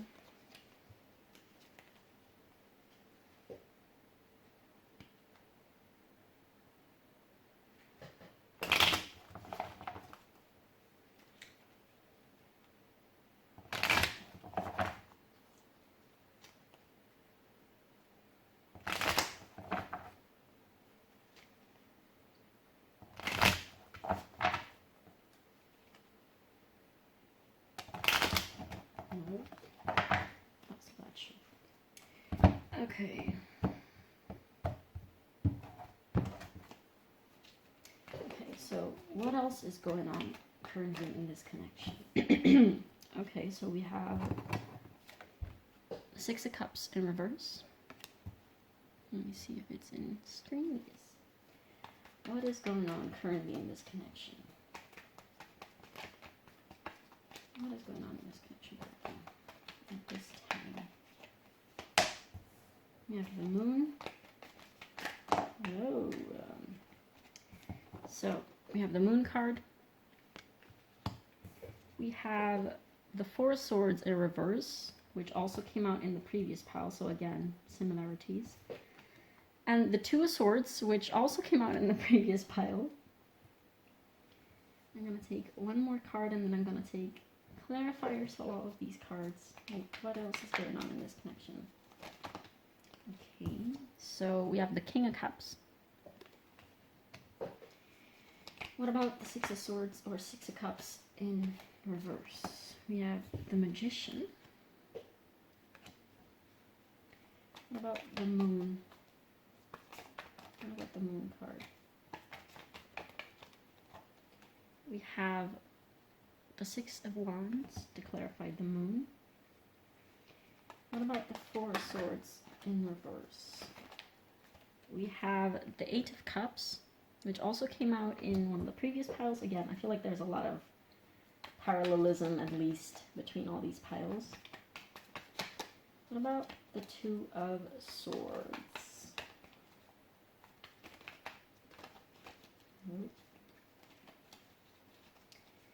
What about the Two of Swords?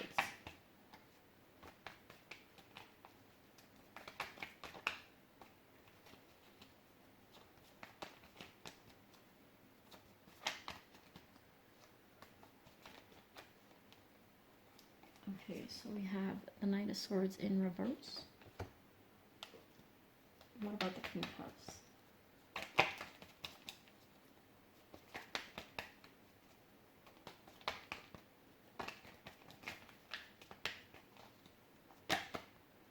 Okay, so we have the Emperor in reverse.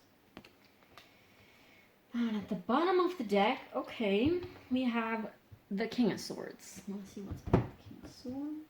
The Three of Swords in reverse. Okay.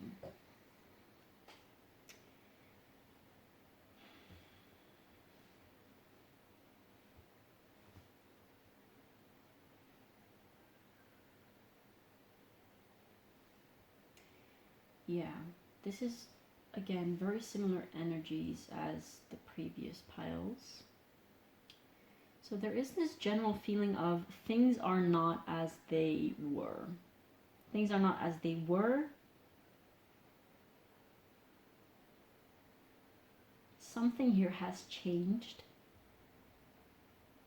And again, there is this magician, which again leads back to the energy of we manifested this. Like through the dynamic of your current of your connection, you manifested this type of, I want to say almost a breaking point that you really have trouble talking about. Again, this is very similar energy to the previous piles. There's a lot of masculine energy here.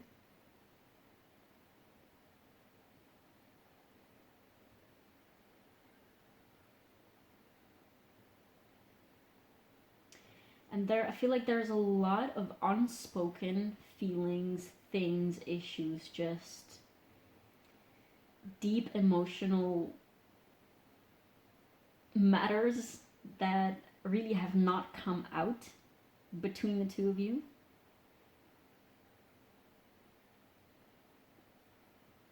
I'm sensing again a sense of kind of holding your breath, because you might be afraid that that the other person finds out about something, or you might have something going on inside of you that you really do not dare talking about because you feel so terrified of it, or that you feel so unsure about what it even is, like you can't really put your finger on it.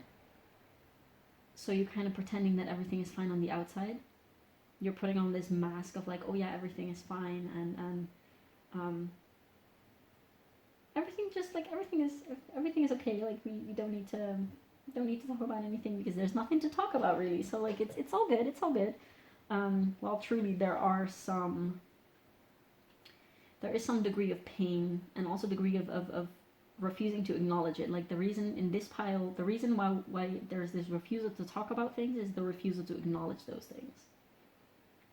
So you might actually be in denial about certain emotions. Like this could be mirroring energy. This could be like being in denial about feelings that you have for each other, or being in denial about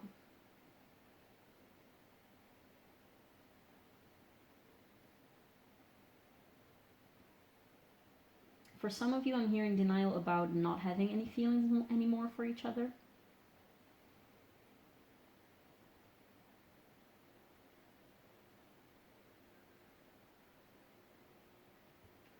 There's this like discrepancy between an outer facade and what is truly happening on the inside. Like also with this King of Cups and the Emperor, and then we have like the King of Swords on the outside. There's this facade that one of you is putting on, and you will know if it's you or if it's the other person. And if it's you, it might be a mutual energy, since I'm reading like the general current, like general undercurrent of the connection itself. So from neither specific perspective.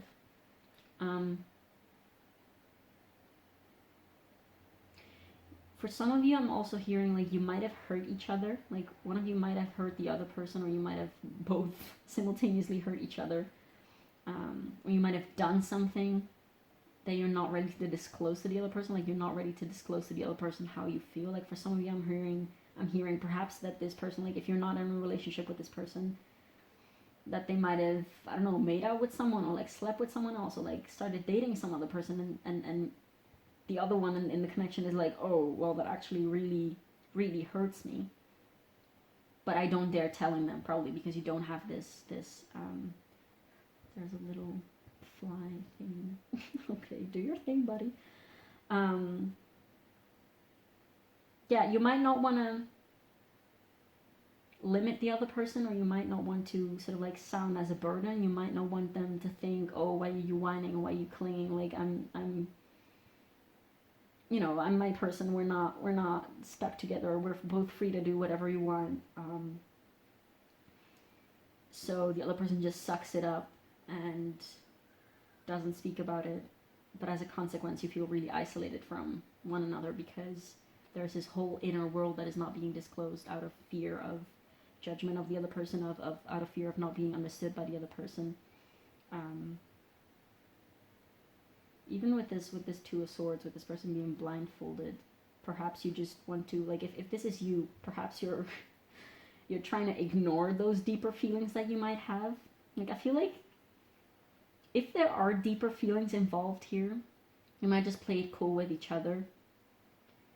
And you're really trying to, first of all, not disclose those feelings, those deeper feelings. And second of all, you might also try to deny that they are there within yourself. Be like, oh yeah, this is just a very special friendship, or like this is just, we're like brother and sister, like we're like brothers, or we're like sisters, like depending on whatever gender is involved here. We're just like so close, but no, this is completely platonic. Like no. There's this veil of such a deep discrepancy between what is going on inside and what is being shown and being acted upon on the outside.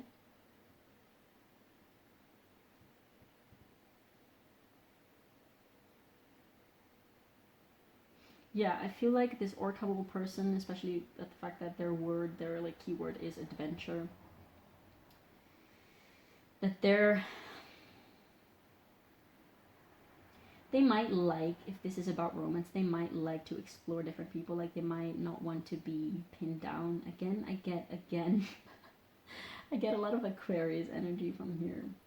By the way, we have like the air signs. We have Scorpio. Wait, the moon? Yeah, we have Scorpio, Pisces, could be potentially Cancer. We have Gemini, Virgo. We have Aries. Don't have to have those energies, but with those placements, but they might be significant together as well. Again, as like Libra and Aries again. Could be any sign. We have a lot of different things here, but I feel like this orcable person might dabble in polyamory. And perhaps that this ego person being a little bit more stuck in their old ways and in their ego a little bit more, they might, if they don't like if they would rather be monogamous, if they're monogamous, they might not even dare speaking up against that, because deep down they know that this orca will is entitled to having that lifestyle, that they like, if that's who they are, then they should just go for it. But the ego might feel a little of inner, how do I describe this, of inner like disagreement, of jealousy, a little of yeah, they don't like that much, because if the ego person has a lot of feelings for the orca will, then they would rather probably have them all for themselves. But they also sort of put the orca will on a pedestal, because they're like, oh yeah, you're so great, and I'm just this little speck, this little little speckle of something in this vast ocean that you're living in. And like the ego knows that they would never even dare to try and pin down the orca will, because they know that they're free and just out there. And yeah, but something in the ego person is really reluctant to accept that, and they also don't want to tell the orca will person to not do that, because they don't feel like it's fair. But also they just don't dare, because they don't dare speaking up about this feeling of, oh, I'm really uncomfortable with that, because they don't want to sound whiny, or they don't want to sound clingy, or they don't want to sound like overly attached. Maybe they don't want to let the orca will person know that they have feelings for them. And the thing is, this ego is actually projecting all of these feelings on the orca will person. The ego person is really projecting these, like the ego person thinks about themselves subconsciously that they are whiny and clingy and all of those things, while the orca will might never even, first of all, use those words. They have so much clear vision about love and about the other person, about themselves, that they would never judge the ego person like the ego person thinks that they would be judged. So perhaps that is really a lesson here that is to be learned from the ego, is that all that they're afraid of is really a projection. Like all that they're afraid of being criticized for, or like being looked down upon for, is really their own projection. So like sort of they're also in this self-fulfilling prophecy, in a sense. And of course, they're never gonna they're never gonna find this balance between you and I, unless they're actually gonna open up about those deeper inner insecurities and emotions and fears and anxieties and all that. It might be the case for some of you that indeed these two people were like best friends, or like very close friends, and then the orca will sort of like started seeing someone, and that really changed everything, changed the dynamic, or at least the inner dynamic of the perceived dynamic of the ego. While the orca will might be just completely oblivious. Like for some people, the orca will might notice that something is off in them.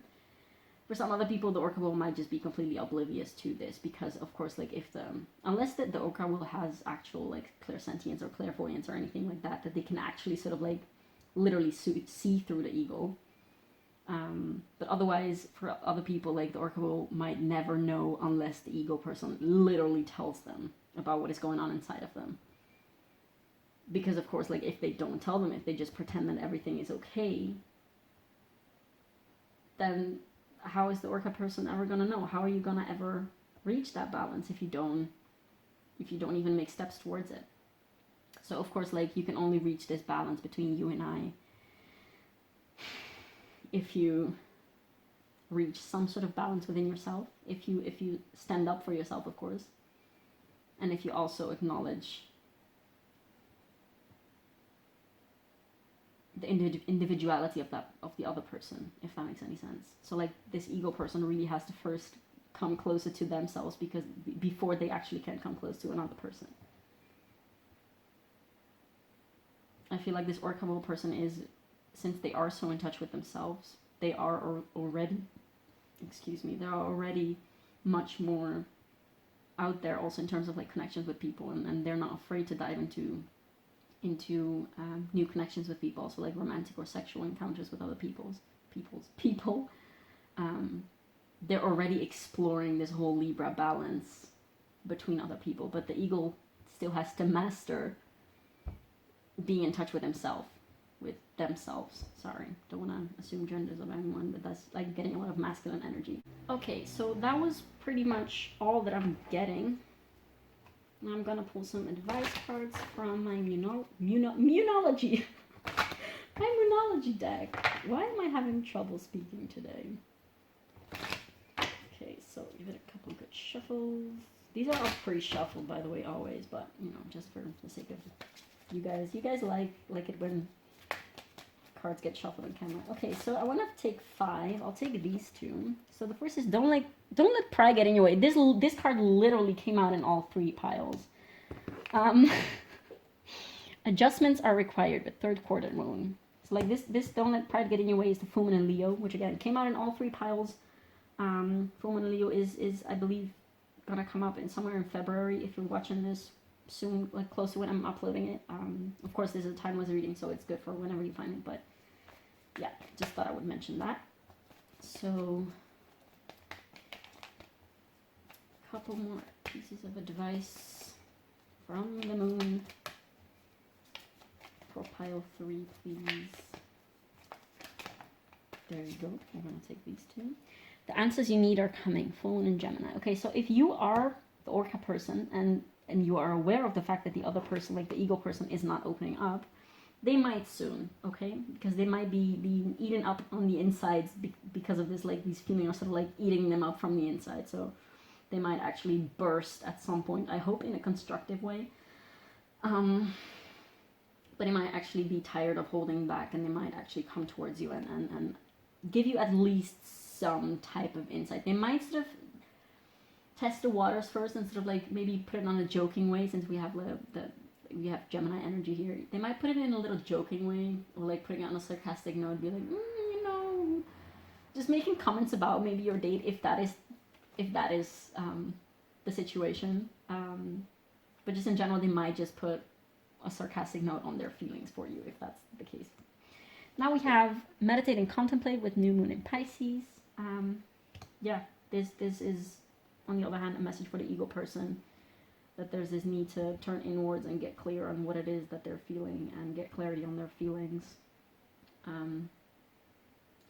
Yeah, perhaps literally just an invitation to actually meditate before confronting the Orca person with communication, because especially with all the, like with the Emperor in reverse and this Aries energy coming out, they might flip, which is of course like not gonna be constructive, even though they would like to be this King of Cups. I feel like I didn't talk about it earlier, but yeah, this is just the need of this desire of being open and emotional with the other person, but really they're just scared to do that, essentially. Now, 2 more cards for pile 2, please. 3, Jesus. See, like you might actually want to look into pile 2 and pile 1 too. A new start is coming. This card also came out in pile 2. This also might be the case that when you finally decide to open up to each other, like when you finally can have this conversation about deeper inner feelings, that finally you can actually have a switch in this connection, whatever it is. A win-win outcome is forecast. This card also literally came out in the previous pile. But yeah, this is really good. This is really a good prospect. This is really, again, Libra energy is coming here out again. But this is really saying, stop worrying. Like it's all good. Just talk about it, and you will see that it's actually pretty easy. There's a lot of understanding for you on the other side, and you don't have to be afraid, and you can learn to overcome these like limiting beliefs and these patterns that you have made within yourself, but that you can tear down your walls. I'm hearing you just tear down those walls, and you will see that it is actually safe. Like, of course, it's easier said than done, but yeah. And finally, on the bottom of the deck, we have It's Time to Take Action, which was also the bottom of the deck of the previous pile. But yeah, that's all that I have for you guys today. Again, very similar energies, so please feel free to check out all the other piles as well. I feel like I said it like 20 times at this point. I'm really sorry. I hope you got some insight or like some type of value out of this. Please do let me know in the comments if this resonated, and thank you so much for watching, and I'll see you soon.